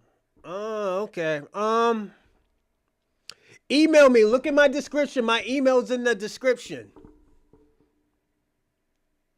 And I'll let you talk, definitely. I told St. Michael's I'll let him talk too, but he don't want to talk. He wants to debate, man. Like, nigga, you want to debate? Nigga, you a potato slave, my nigga. So what the fuck? How you gonna tell me about Black America? The fuck? The statistics. You can't. Let me tell you something. I'm gonna tell everybody you can't go by statistics. And the reason why I always tell people you cannot go by statistics, because they add every race into the black percentage. So if there's a black Caribbean person that gets locked up, they're gonna say it was a black man. And who you think takes the blame for that? This is why I told you, say, Michael, I don't want to debate you on that because you really can't use that as facts because you don't know, and that's why I asked you, how do you know if they're not Caribbean or Africans?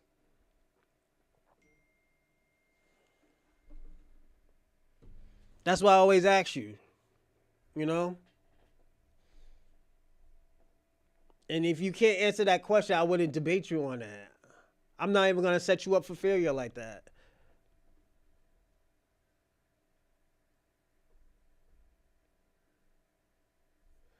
You know what? I'm going to do this one. All right. How about this, everybody? Before we watch a few shows, I'll let y'all talk. If y'all want to talk and say what y'all want to say, I'm not going to say anything. I'm just going to let y'all talk because I do owe that to y'all. Give me a second.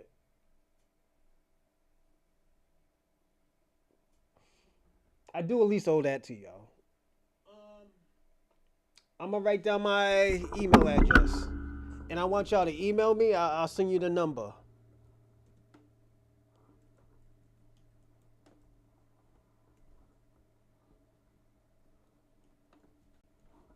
There you go, right there.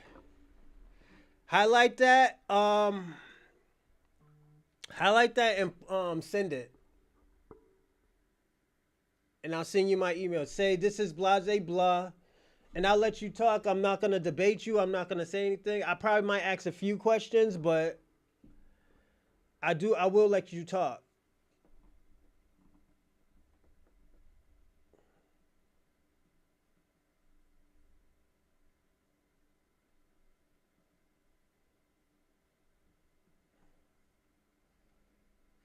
Give me 1 second. You know. So let's see. We are not African anymore, Shabaka. We made an ethnogenesis and man, all black. No, let me tell you why we're not all black, Shabaka. Because whenever y'all motherfuckers get in trouble, I mean, whenever a motherfucker do stuff, they say it's all black. Then now we're talking about all these statistics and shit, and none of y'all don't say anything about, oh yeah, that's not really us. Y'all never hold us down. So you know what? Y'all gotta take y'all gotta hold y'all own nuts. Y'all have to hold y'all own nuts and take the punishment that y'all are doing.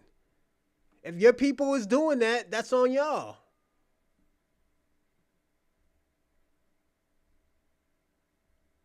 You know, damn, like we gotta get you out of every fucking thing? Jesus Christ, man.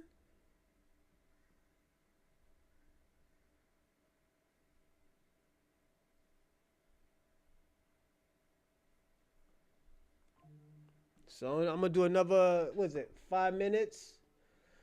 Whoever wants to come on, and we'll start doing this more. Where if whoever wants to come on, say what they want to say about this topic, and it has to stay on this topic. Definitely, yeah. We can talk. We can, do our chatting and stuff and everything.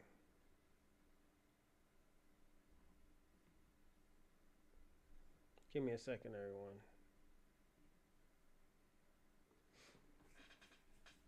Oh yeah, let me put this thing out for this dude text me like, yo, why you didn't put the Cash App out? Also, everybody like and subscribe and comment in the live chat right now and after the show as well.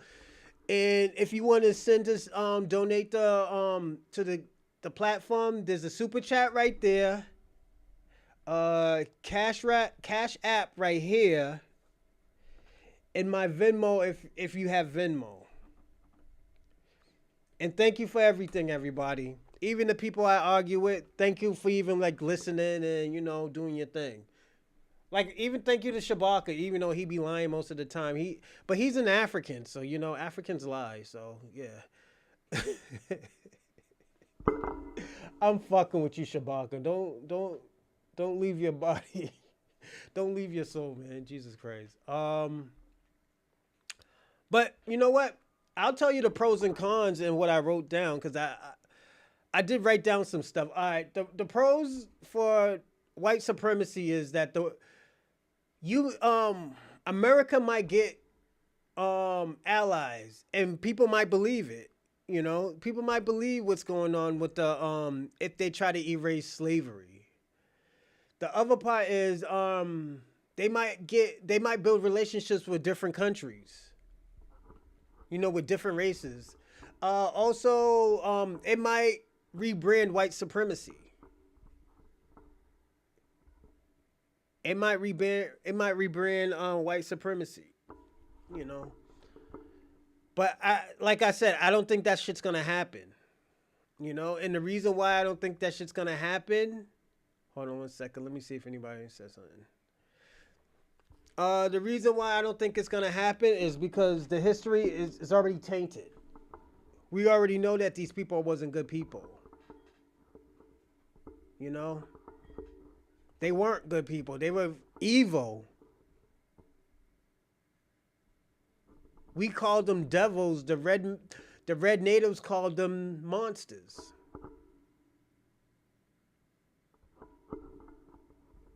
So we had names for them. We had names that was like, yo, these fucking people are dirty, man. These people, yo, we can't live like this. You know, every time, every time we make something, they take it and put under their net. Yo, it's crazy.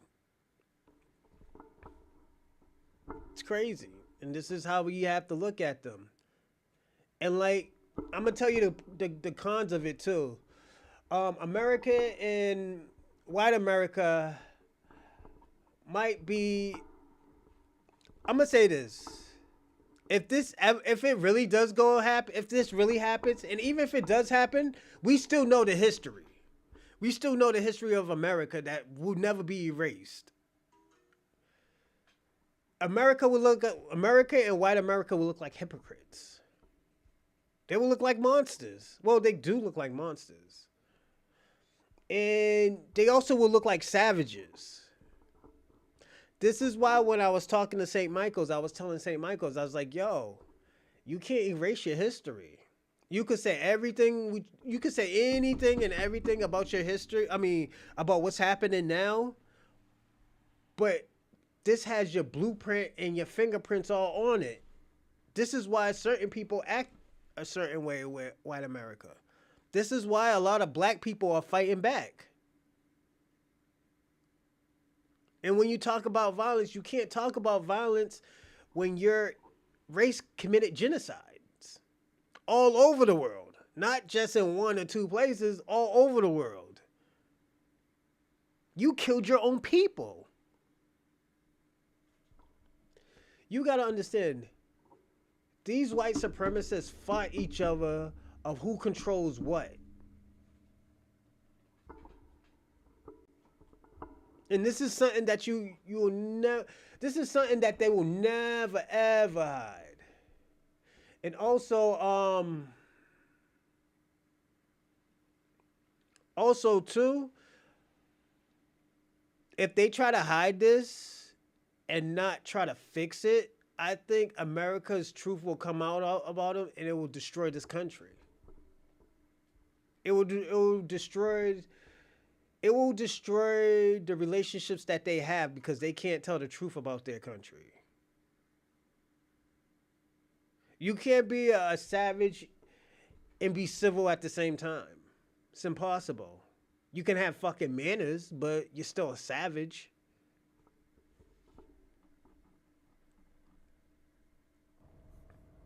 But nobody don't want to talk. Nobody don't want to jump on the panel and talk. Um, Hold on. Did I get the right one? Hold on. Hold on, everybody. I think I got the wrong one.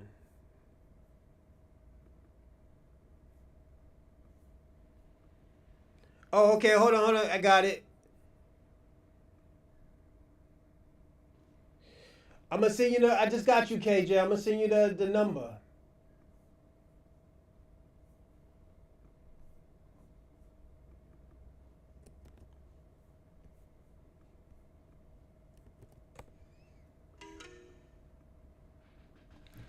All right, I sent it.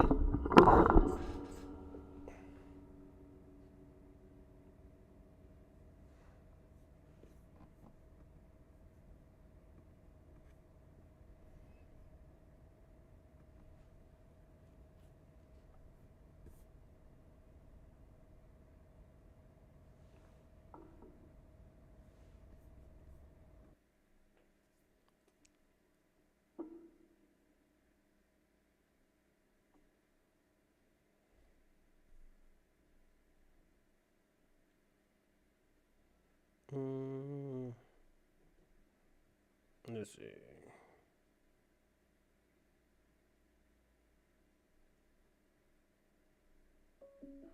All right, I got you.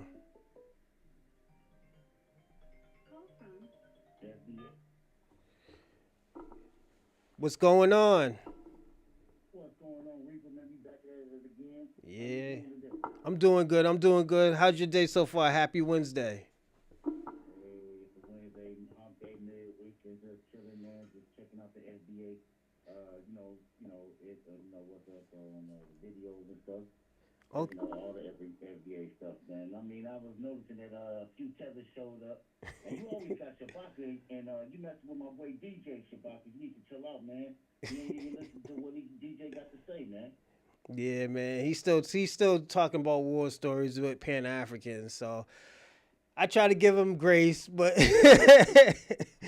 Yeah, I but don't want you to block Ibaka. In the other space, he probably would have got blocked already. But not. go ahead and let them spew their rhetoric. But what I want to tell you, Shabaka, is you in the FBA space, bro.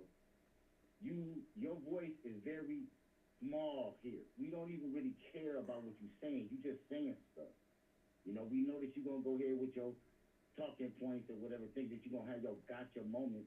But none of that stuff you could say can ever get a FBA. Our talking points always gonna trump a Pan African talking point.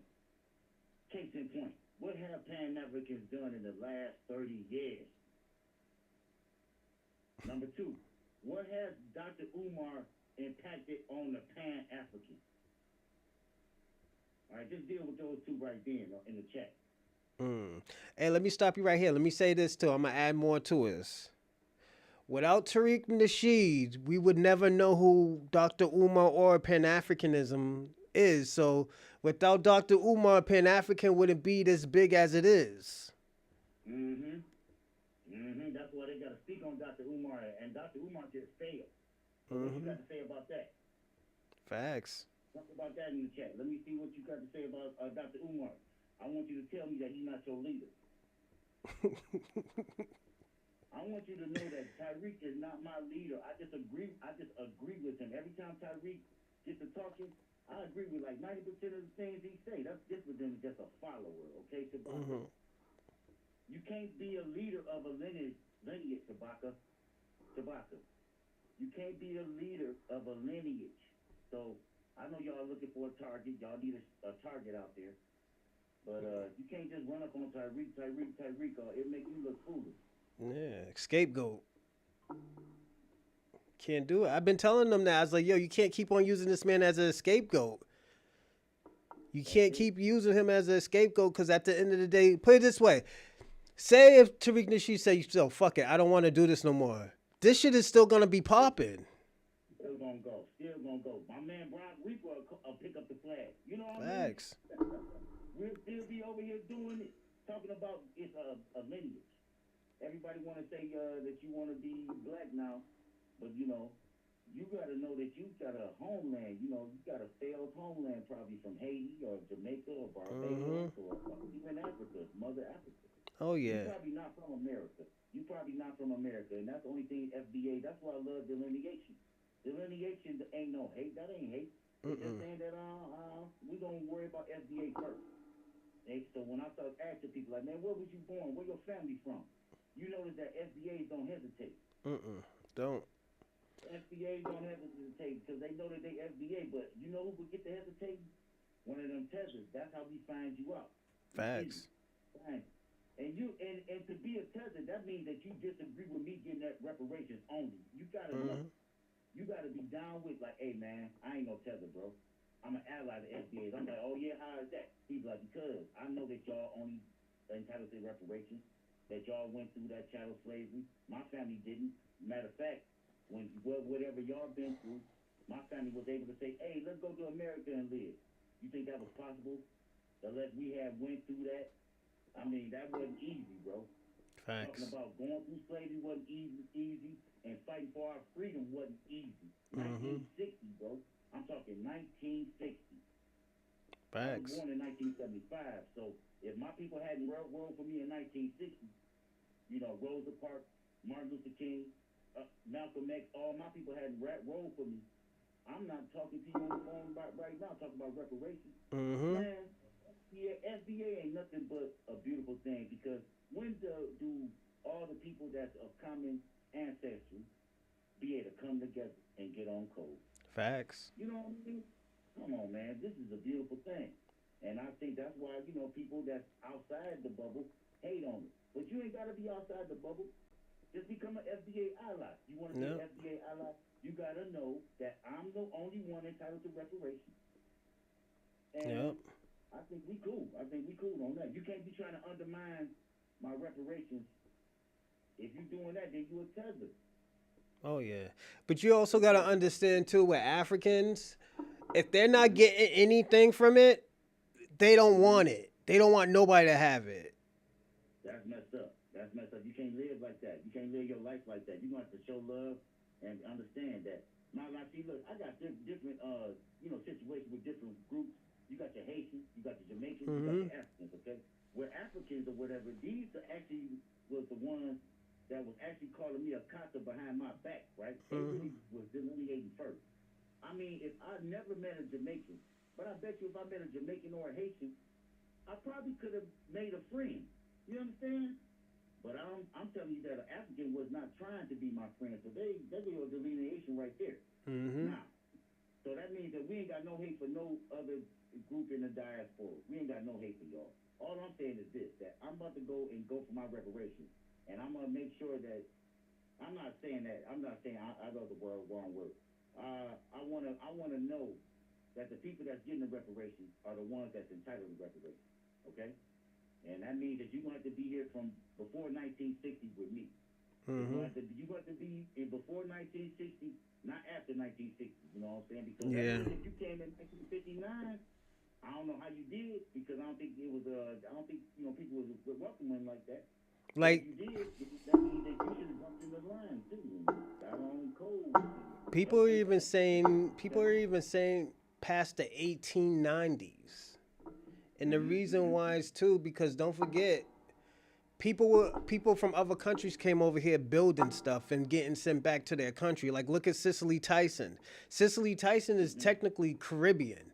It's just her family never went back after they basically was indentured servants.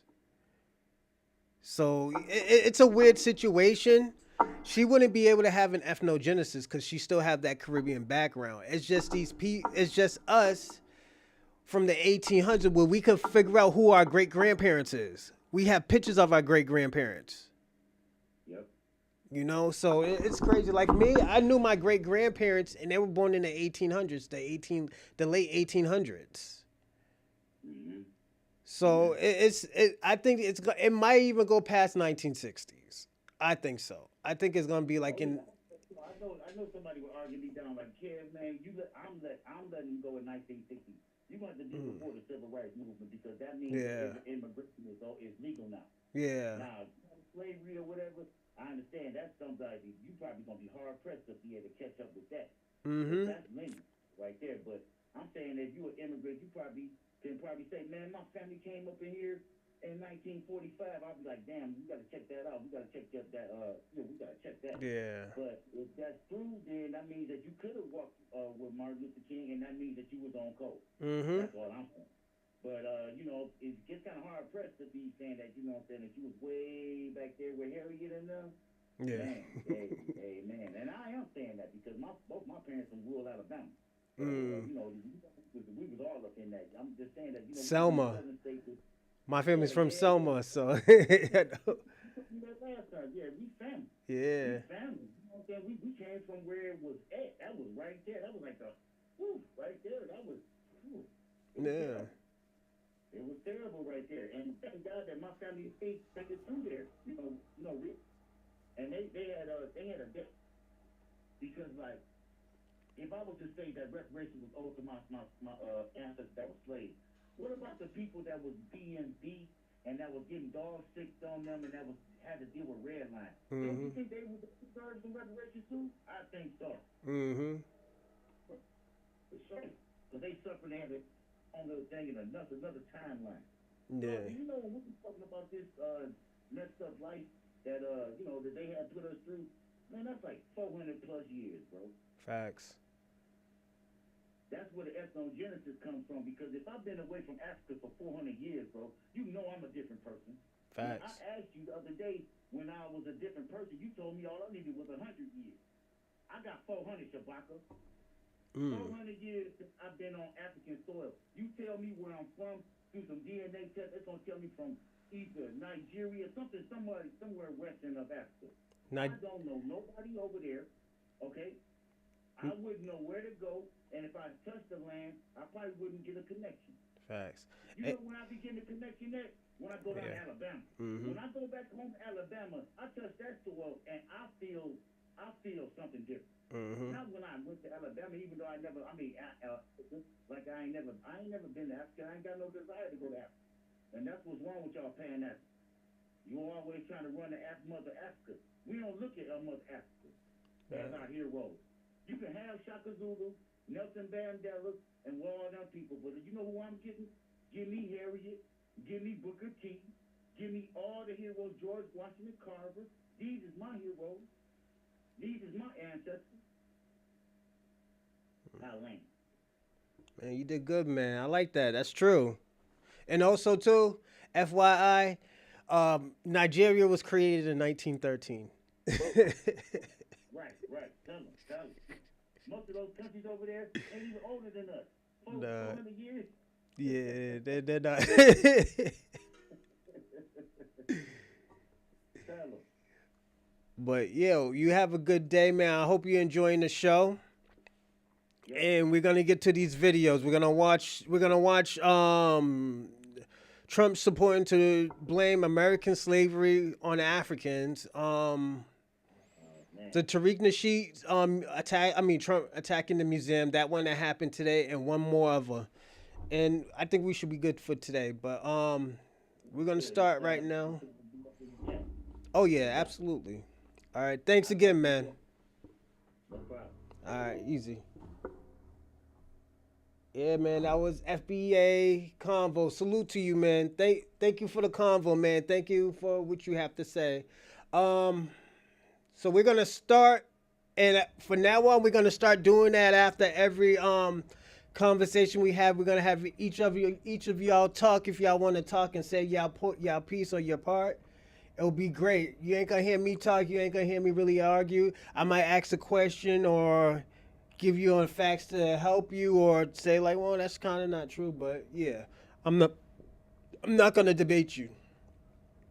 What's going on, SP? I knew it was only a time before he went after all. He's not gonna be able to do it, SP. This is like a scare tactic. Even you gotta understand, even if he did take off that museum, we still have the history. We still have history of it. We still have pictures of people having cookouts with black men hanging on trees, black women hanging on trees.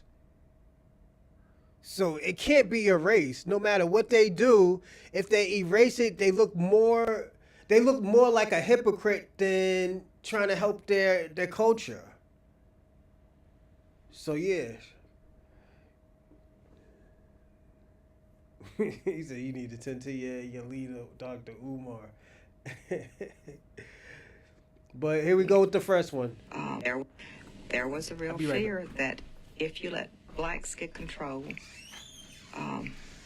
everything would change. And there was no, with some people, there was no idea that there would be any fairness or any democracy or anything, that there would be a decent, well-run city government, county government, whatever. It was like, if this happens, we're lost. And it was just a terrible fear. Southerners are like any other group of people. I mean, there are all kinds of folks that are included, and regardless of where they stood on integration or anything else, there were a lot of really good people who made wrong decisions and not so much did wrong things as failed to do right things. And when you look back on it, try to sort it out and figure out what could have been different. I think one of the things is that people felt a sense of being powerless. Maybe people who would have been willing to go along and go further and move forward sooner wouldn't have had any notion of any way that they could impact this, or that anything that they could personally do that would be helpful. You know, even as now, most of us live in a society that we think is far from perfect, and yet between now and 2 weeks from now, we're probably not going to do very much to change it. Partly because we have no sense of what we could do. And in the South, it was that way. Even people who were willing to take risk and move out were just not able to visualize what kinds of things could help. Or, you know, how would you get enough people, if everybody that was willing to go to a certain step would move at once, then it would be accomplished. But we were all scattered out there. Nobody knew who else was willing to do what or make what changes. And there was not a lot of leadership. And leadership in the churches was, a lot of it was really forward-thinking and helpful. And then a lot of it was people who knew what the right thing to do was, but were terrified of taking any stand that would upset the congregation. There were people in the churches who wanted to keep the peace in the local church, you know, in the congregation, and so they didn't want to do anything that might cause any kind of dissension. Politicians, even people who knew better, who would have been willing to go further personally or to have the state move forward, were always bound by fear of not getting reelected. And so really people who knew better just stuck with racism for political reasons, is what I think. You know, it was, but a lot of it just in average citizens was just that people didn't know what to do. They didn't know how to help. There still are a lot of strange myths floating around in the South. There were a lot of strange tales from Reconstruction. There's an awful lot of fiction that floats about, and so I have no idea what kind of weird notions people had, but mostly I think it is of losing control. You know, I mean, there was some higher level of trust, even of dishonest or corrupt white politicians, than of a black in some position of authority over you, for people who had grown up with these myths and fears, so that it was easier to stick with somebody that you might not have even cared for, who was white. I know that there were people who actually became physically ill every time there was any big desegregation news. I mean, you could just count on it. If you went to their house, you knew they were going to be in bed.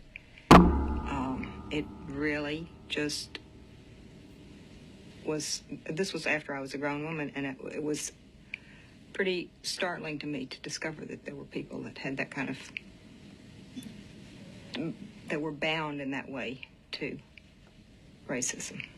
But, of course, there are people who are a lot worse that I didn't happen to know personally.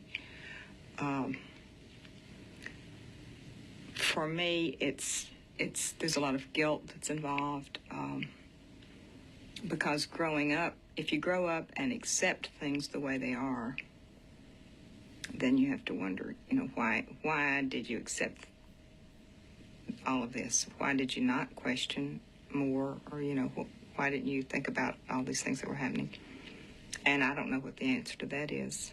My great-grandfather was a really good man, but he was really racist also.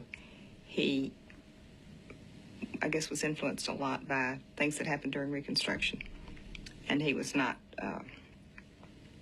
and he was never a violent person, nor was he, it wasn't something that he spent a lot of time thinking about or talking about, but his views were, I remember, mainly his never quite forgiving the Methodist Church for reuniting. You know, there was a Southern Methodist Church for a while, and he didn't think they should have gone back in with the Northern Methodist Church. There were a lot of really good people who were and are racist, and I don't know how you explain or justify, or a lot of people wouldn't even accept the fact that you can be both, but in my belief, you can. For instance, there were a lot of people who were willing to accept,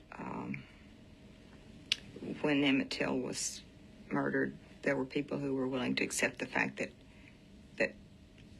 this was, I don't remember if they said it was a prank or what, but I mean, there were stories that this didn't really happen before they found the body.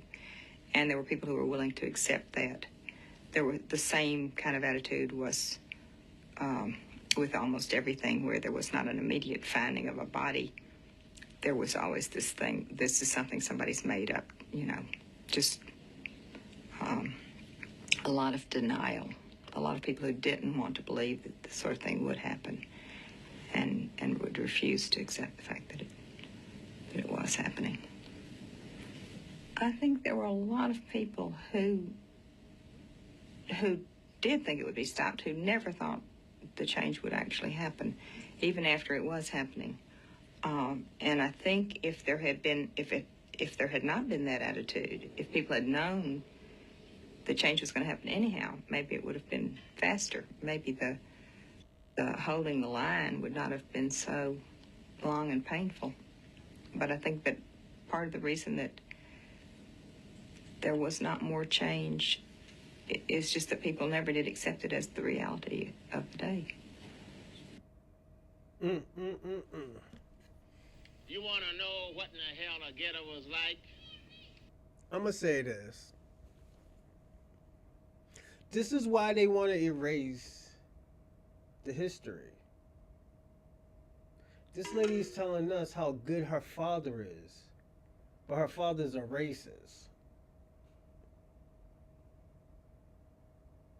This is the type of tactics that they've been using for this forever. Forever. In the beginning, they were saying, oh, yo, slavery was civil, and we taught them stuff. They didn't teach us shit. I'm gonna be personally honest. They didn't teach us a motherfucking thing.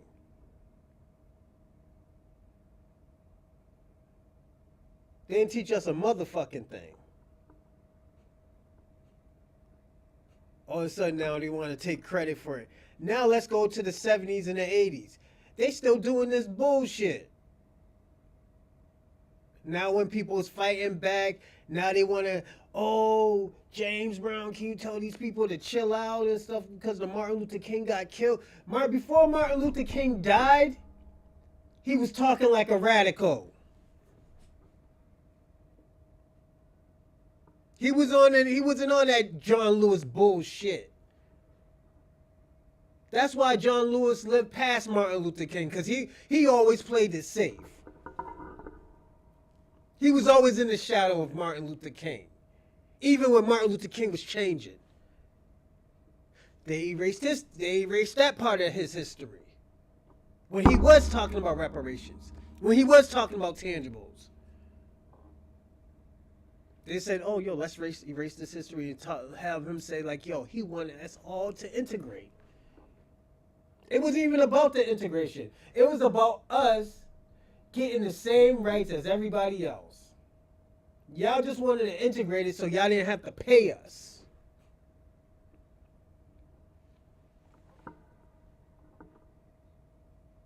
And this is why I'm going to say this. This is why people call y'all devils. Y'all always trying to deceive somebody. Then when you want to mistreat, you want to be like, oh, it wasn't that bad. It could have been worse. What was all the excessive policing? What was the lack of the education that we were getting when we was under integration? We have to have the old fucking books. We were teaching each other.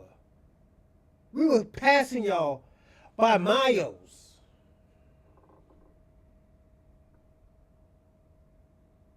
We didn't need your help. We never needed your help. Now you want to do this bullshit. Now we saying pay as you owe. You owe us. That's a debt.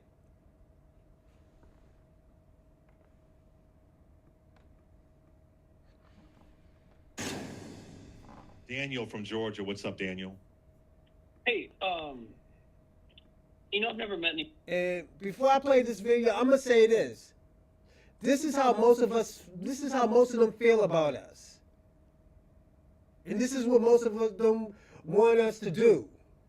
So pay attention to what this caller said. In my life that thought American slavery was a good thing, but why do we not make eye contact with the fact that there were a lot of African leaders that sold their own people into slavery?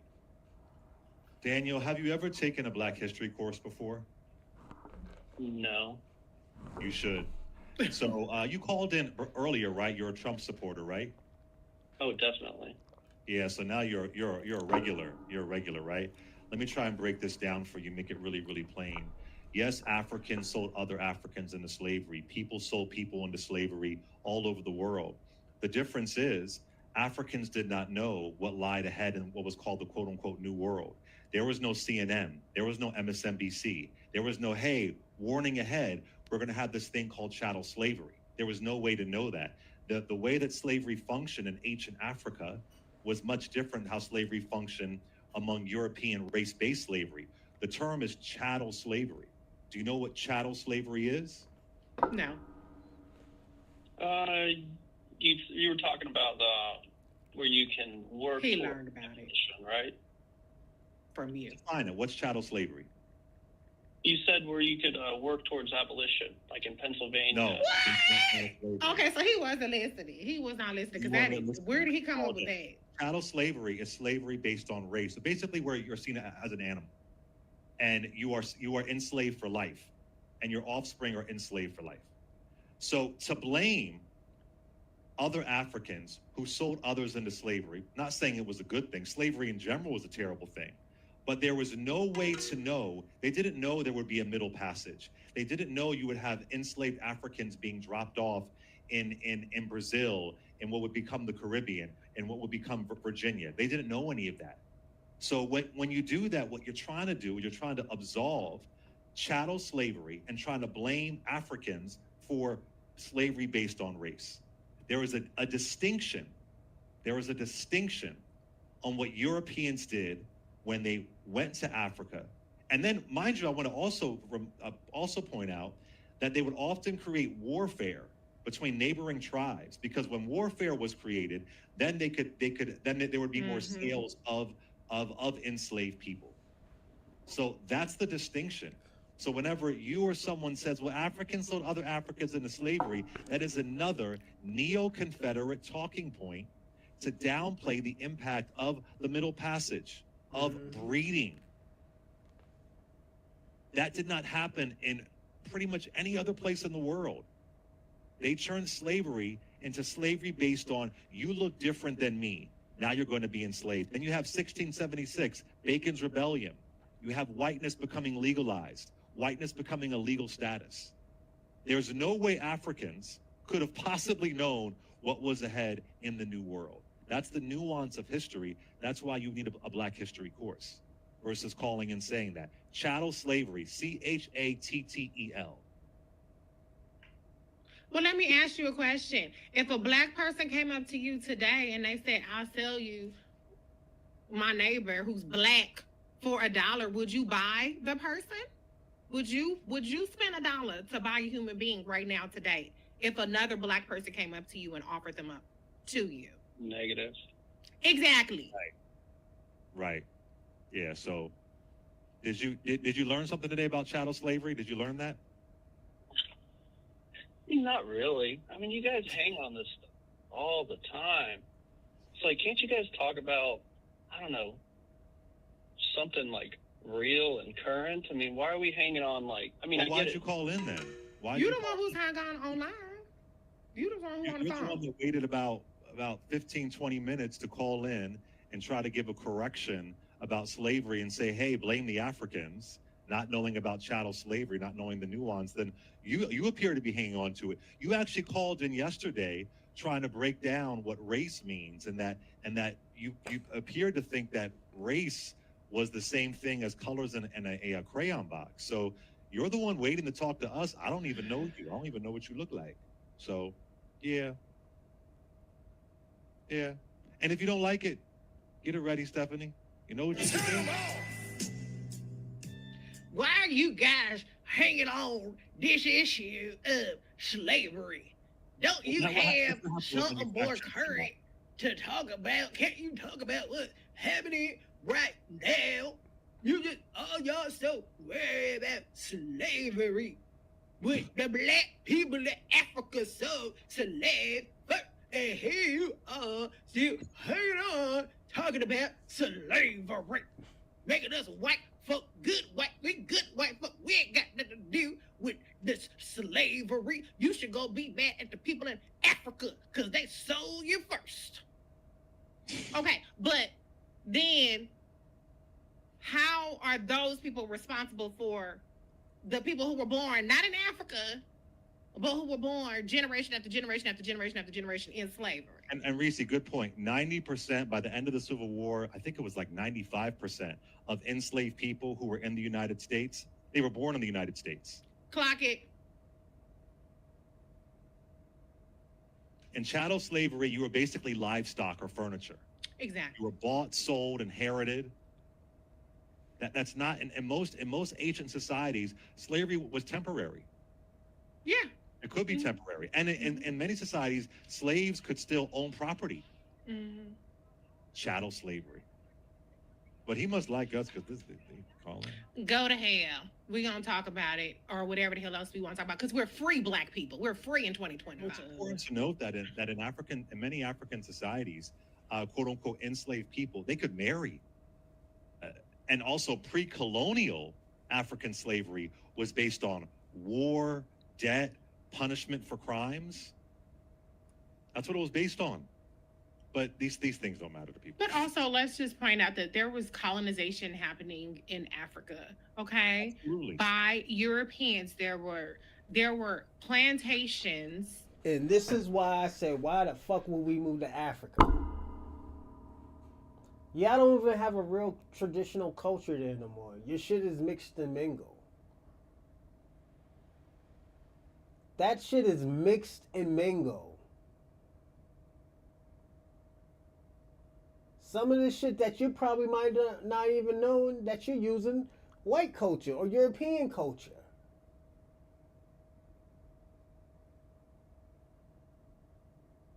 This is why I like talking to Pan-Africans. Even love us. Not saying that we don't have equity here, which we do. However, this is why I say I love talking to Pan-Africans, because Pan-Africans sound delusional. They always got the kufi hat on, or they always got the styrofoam hat on some conspiracy shit. But they can't get reality right. That's the crazy part. They can't get reality right. Like, yo, we need to help our people instead of just talking. Oh, we should do this and y'all should. This is what Pan-Africanism always do. You should not do that. You should not do this. You should not do that. But there's never a fucking solution. Their solution is go with Africa, the niggas who sold us. I ain't fucking with them niggas again. It's like somebody shoot you. You think it's like, yo, you know what? We can hang out again after they just shot you. You know what? Let me try it again, man. You know, maybe it was a bad time he shot me. Nah, nigga, I ain't fucking with that man. He shot me.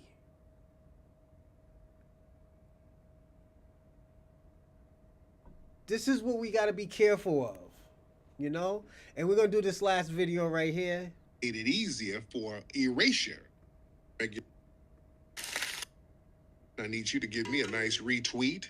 Clear, giving me a... We have Stones, FBH. We don't need to hear about no white man's money, Shabaka. Your people turned on us. Your people did that shit. The thing about it, I understand if y'all would have took accountability for it. All y'all motherfucker did was build a statue of a woman in chain. Talk about this is the ocean them niggas left at. Get the fuck out of here. I ain't fucking with none of y'all. Niggas got you at gunpoint. I'm going the other way. You know why? Because you might sell me out to these niggas. Chuck, Nika, Sir Funk, the Black Brahman, KK, see which after museums that discuss slavery. A lot of people are discussing this. Trump put up a post on Truth Media, on Truth Social. He said museums throughout Washington, but all over the country, are essentially the last remaining segment of woke. The Smithsonian is out of control, where everything discussed is how horrible our country is, how bad slavery was, and how unaccomplished the downtrodden have been. Nothing about success, nothing about brightness, nothing about the future. We're not going to allow this to happen, and I've instructed my attorneys to go through the museums and start the exact same process that has been done with colleges and universities, where tremendous progress has been made. This country cannot be woke because woke is broke. Oh, God. We have the hottest country in the world, and we want people to talk about it, including in our museums. So, yeah, he's really trying to appease that white supremacist base. You know, this is horse crap. And this is why it's very important for us to stand on history business. It's important for us on the grassroots to make sure history is preserved, history is done and discussed correctly on our terms. Ladies and gentlemen, this is the very reason why I did the Hidden Colors series. You understand? This is why grassroots codification and efforts are so very important. And this is the pushback from that, to be honest. So many of us made it culturally feasible for Black history to be talked about realistically, and they don't like it. But this is something that the Black grassroots has pushed on the dominant society. We forced them to tell the real truth because we kept putting out these films and these narratives and these documentaries that told the real truth. So you couldn't come out here sanitizing and lying about the history no more. You couldn't do it at schools no more. The students would be like, no, man, what you saying ain't true. I just saw this film that told me something else. Mm-hmm. So you're going to have to elaborate. So the gatekeepers of the white supremacist narratives within these institutions, they were getting called out. So they had to acquiesce to them. So now this is the dominant society's turn and time to try to rewrite history. They feel like they have this window to rewrite history. And they've always had this thing about trying to rewrite slavery. They've been wanting to spin the narrative of slavery so they won't look so bad. And this is coming from the right and the left, by the way. That's why the other day I was talking about Jillian Michaels. She was on CNN talking about, well, why does everything have to be white bad? And why everybody had slavery at one point, and it was white people who stopped it. Stop.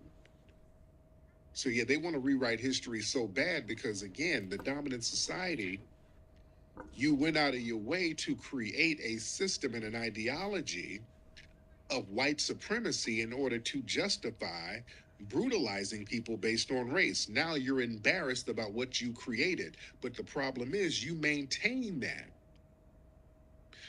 They want to play this game where you maintain the brutal white supremacy that you've practiced, but now you want to play the denial game. You want to refine white supremacy by pretending that it doesn't exist when you drilled it into our heads. You were the ones telling us how supreme and how you are the ruler and how you're on top and you're the lonely one on top and you're the sole progenitor of supremacy. You guys told us that. You went out of your way to tell us that you are the What you think? I just said this in the beginning, and I said this. St. Michael's got mad, and I said, "Yo, y'all wanted to be called white supremacists. Y'all wanted the definition white power to be negative. Y'all wanted to be considered racist.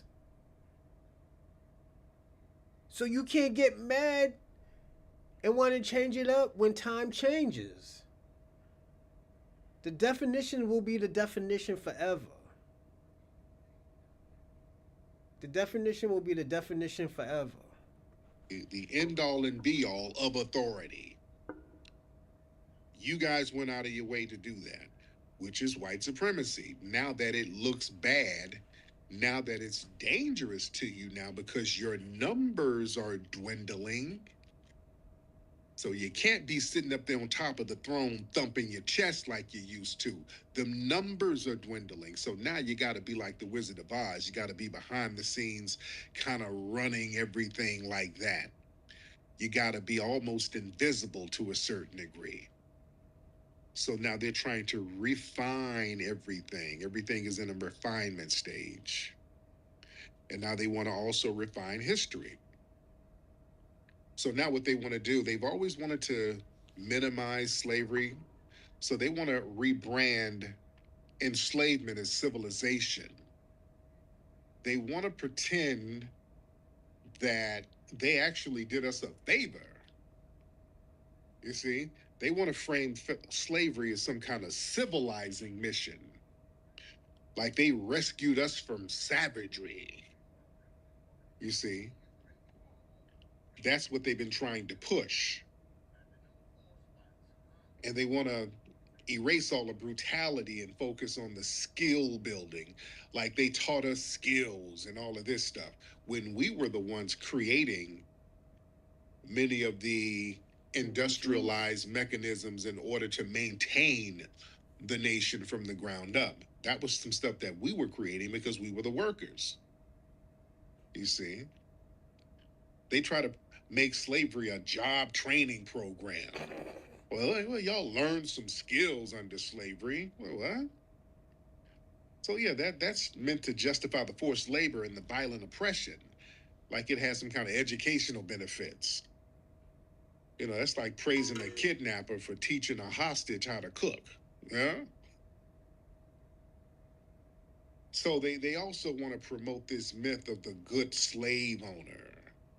You see, a lot of the Hollywood films and the textbooks, they always try to highlight the benevolent slave owner who was kind to the enslaved. Like George Washington, they try to act like, he had slaves, but it was like a family. Yeah, I mean, our founding father had enslaved people on Monticello, but it wasn't. Was it Monticello or Mount Vernon? Which one? Either him and Thomas Jefferson, they were slave owners. They had Monticello and Mount Vernon. I forgot which one had which. Either Thomas Jefferson had Mount Vernon or Washington had Mount Vernon, and the other one had Monticello. So it's one of them. I get them mixed up. But they try to make it seem like, well, it was just one big family. Yeah, they were enslaved, but it was more like a family environment. But no, we talked about how one of George Washington's slaves escaped. He baked a cake because they wrote a children's book years ago, and we got on their bumper. Y'all remember that? They wrote this book. These white people wrote this book called A Birthday Cake for George Washington, where they tried to rewrite history, and they had George Washington smiling with his black slave, and they're holding a cake. And they were in the book, it was like, yes, it was like one big family. George Washington's his worker made a cake for a party, and they had a good time. I'm like, whoa, whoa, whoa, that's not what happened. Whoa, whoa, whoa. No, the reality is the dude baked a cake and escaped the same night he made the cake. Got the fuck out of there. And then went up to New York. He got the hell on up out of there. Yeah, y'all not gonna just rewrite history like that and just lie. That sounds like some black American shit. I can believe that. I'm not gonna lie. I don't think a nigga's gonna come here for your cake. Nah, nigga, I'm gonna wait until you eating, you're tired, got the itis, and I'm getting the fuck out of there. Let alone, I probably would have fucking killed you if it was me. I would have fucking killed him. I would have poisoned him and got the fuck out of there. To tell the truth, the dude he cooked an elaborate meal and baked a cake so everybody would be nice and full when he got the hell up out of there. They'd be focusing on all that food, and his ass hit that Underground Railroad and never looked back. Yeah? Told you. So little stuff like that, they've been trying to rewrite history, and they've been trying to downplay the generational trauma associated with it while they try to praise Reconstruction, you see. It's crazy. See, the dominant society, they act like the end of slavery erased all the damage. You know, ignoring the fact that we foundational black Americans, we endured 250 years of slavery, followed by another 100 years of Jim Crow. Forced ignorance, they were forcing us to not read, would kill us if we would read, and we would have to create our own languages in order to teach each other. Mm-hmm. And then the systemic rapes that happened and the aftermaths of that and the breaking up of the family and the diets that they put us on. So yeah, they ignore the ramifications from a lot of that stuff. And then they try to praise Reconstruction in history like it's some type of moment of healing. But no, there was a lot of backlash during Reconstruction, and they like to leave that out. And they also like to misuse religion to justify slavery too. So the dominant society, they would use Christianity to justify slavery, claiming that it introduced black people to true faith and not primitive religions. So that kind of paints the white enslavers as saviors instead of the real exploiters that they were. Yeah? And they like to recast the white supremacists as these benevolent rescuers instead of the violent colonizers that they were. By claiming that they gave us some kind of freedom and opportunity. No, that's the dominant society trying to flip the script. Trying to make it look like they did us a favor by enslaving us. And in reality, they were kidnapping, raping, torturing, exploiting us for centuries. And they are still benefiting from that today. That unpaid labor and the wealth generated from that, they still benefit from that. That's the reality. You see? So they want to go in and try to, again, rewrite the history, make it seem like it was a big old Benetton ad. We were just one big family with white daddy on top and all the black children on the bottom. And family, this is why we got to do our films. We got the new film coming. We're working on it now.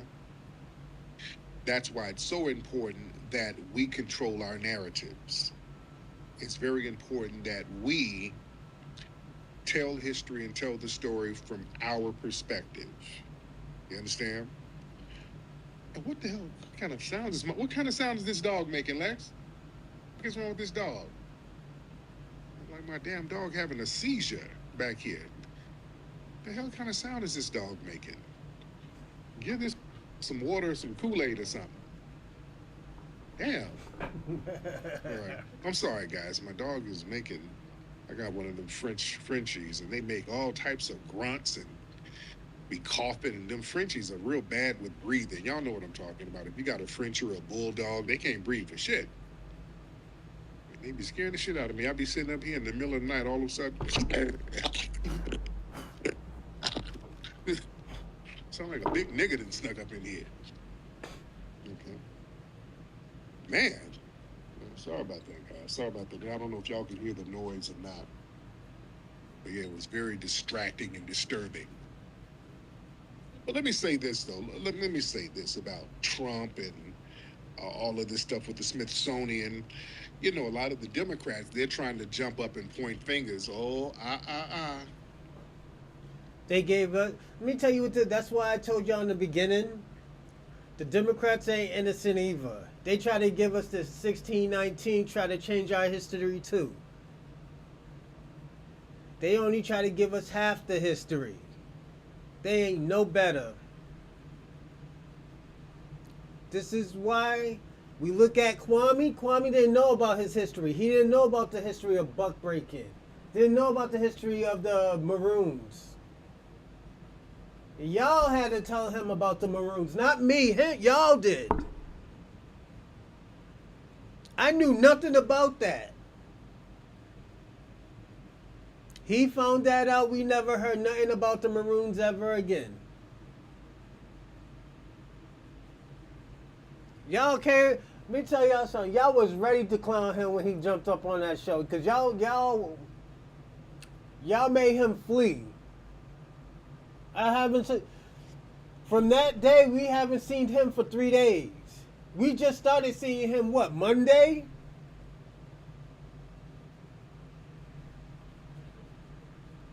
Some of the Democrats are trying to jump up like, yeah, we told y'all Trump is going to be taking stuff away from black people. Let me tell you, Democrats, hold on. Democrats, get on in here. RJ and all you Democrat shields, get your ass on in here. Yeah, we told him about You the ain't buck off breaking. hook. All you Democrats ain't off the hook.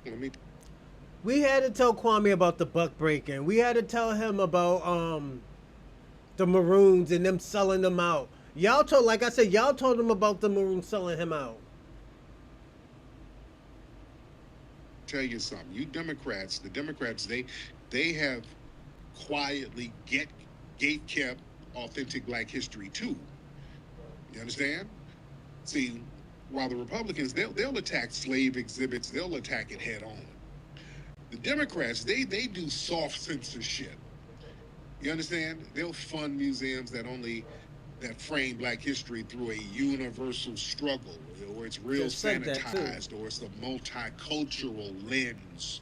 You understand? But really authentic, lineage-specific narratives that really detail resistance and rebellion and us putting in some real work, they downplay that or ignore it.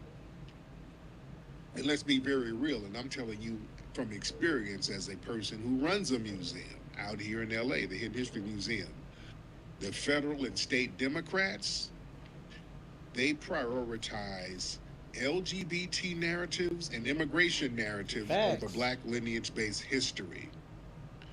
We don't get no funding. The Democrats had all the time in the world to give us the right funding. And under the Democrats, and a lot of these earmarked funds were put in place by the Democrats, but they don't give it to us. They don't give it to foundational black Americans. They don't give it to the people of the lineage. You understand?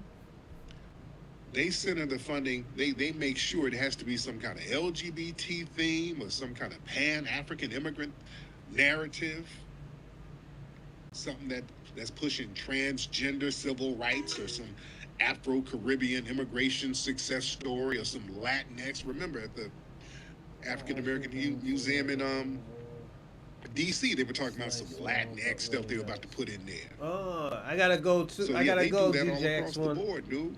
So the Democrats, you better not point your finger. Y'all been doing a soft censorship all along. Man, we've had the Hidden History Museum for a few years now. We ain't got a dime from these people. And there's all types of billions of dollars earmarked for museums and minority museums and the whole shebang. They don't give us a dime. They give us every excuse in the world. And when we call up and talk to these people, it's a bunch of non-FBAs who's gatekeeping for the Democrats. You call these people and you look at the names, it's always a bunch of non-FBA people that's in charge of the funding for museums. And these little janky non-FBA run museums get all the resources. Or LGBT run, they get all the resources. Don't let the Democrats wag their finger. That's a soft censorship, family. You see? The Democrats are real good on using elements of our black suffering, like Dr. King quotes and some sanitized civil rights footage, to gain some kind of moral capital without putting any actionable policies or funding towards black grassroots movements. They'll use all of that stuff to prop up other groups. Life, bro. They prop up other groups on our struggle. So yeah. They're not going to sit here and point their damn finger. They try to rewrite history through multiculturalism all the time. Everything has to be multicultural. And they go out of their way to try to erase our foundational black American identity and lineage. Yeah. So the thing is, while the Republicans, they'll attack slavery discussions overtly, the Democrats, they use identity politics, and they use that as a tool to really deflect from lineage-based justice and make everything some inclusive diversity thing so that every other group can benefit off of our history and struggle. They'll start off saying, oh, look how slavery was so bad. Oh, God, let's walk through history. These poor people were enslaved, and then some gender rights were denied, and then some LGBT, the Stonewall Rebellion, the Stonewall Inn happened, and that was part of the civil rights movement, and that was a big marker for the LGBT struggle. And then they start mixing our stuff with everybody else. So the Democrats, they cannot point their finger, because the Democrats normalized compromised black history, and that made it easier for erasure. See, by supporting only this watered down multicultural LGBT, trans, all that black history in these federally funded museums, see, the Democrats, they've already set a precedent that black history can be modified to fit an agenda. So you're already tampering with it and making it weak within these institutions. So when a Trump comes along, he says, hey, I want to balance or remove slave narratives altogether. There's no strong standard in place to really defend authentic, unapologetic, foundational black American history anyway. Facts. The Democrats have already weakened it. So the bar has already been lowered. You see? So this is why it's important that we get on everybody's bumper for trying to sanitize the history and rewrite it and remix it. And then none of these parties can point the finger at each other because they're all complicit. You understand? All of them are complicit. When there is stank on the streets, there's only one. That's why I say, yo, we have no allies. We have no allies, everybody. The Pan-Africans against us, the Africans against us, the Caribbeans against us, the Latinos is against us, the whites is against us, white supremacy is against us. Everybody's against us. Do we have allies? Do we have a sprinkle of allies? Absolutely. Everybody got a sprinkle. Even the white supremacist has a sprinkle of allies of blacks. Officer Tatum, Myron Gaines, Walter Wheats, Mr. Organic, Anton Daniels. They are all against us. This is why I say we did not break. We're not asking for no help. We're not asking for no solidarity. We taking it as it is, and we're fighting. This is what we do. We fight. This is why I said black Americans, The free children of freedmen are the warrior class. We are the warrior class. They're so scared of us, they're trying to delete our history. They're trying to erase our history. You know what? I take that as a compliment. Because if you have to erase my fucking history to make yourself look good, then you're pathetic. You're a pathetic human being. That's a nightclub. Not. See, this is look at Shabaka. When you have to push this message onto somebody, you're pathetic, man. You have to do these democratic tactics. Oh, put it this way. These political tactics, the Democrats and the Republican does that. That's why we don't fuck with none of y'all. That's why y'all have to come in our communities and give us false hope and stuff like that, and have to come and see us in our face every 2 years, every 4 years. Cause we don't fuck with you. This year, y'all got a couple y'all got a cup of reality this year. Y'all found out y'all are really not running shit. We showed y'all who really got y'all power. We're not giving y'all no more grace. We're not giving y'all no more grace. Why should we give you grace? Just so y'all can stab us in the back again and again and again and again. It's time for y'all to get y'all shit correct. And I want to end that here. And I'm going to say this. Thank you to DJ X1, Shabaka, Jeff, Kwame, FBA Convo, Good Vibes, Good Vibes. We're going to say Good Vibes, the legendary Rando, St. Michael's, the Evna, SP, Ohio, and many more that I didn't see on here. I want to thank y'all. Thank y'all for watching. Thank y'all for commenting. Thank y'all. Even thank you for FBA for saying what he said. He got busy. And you know what? He inspired me to do more of that. So if y'all want to come up and talk, like I said, email and I'll let y'all talk. I'll let y'all talk. But again, y'all have a great day, and we might do something later on, but right now, I'll see y'all probably tomorrow.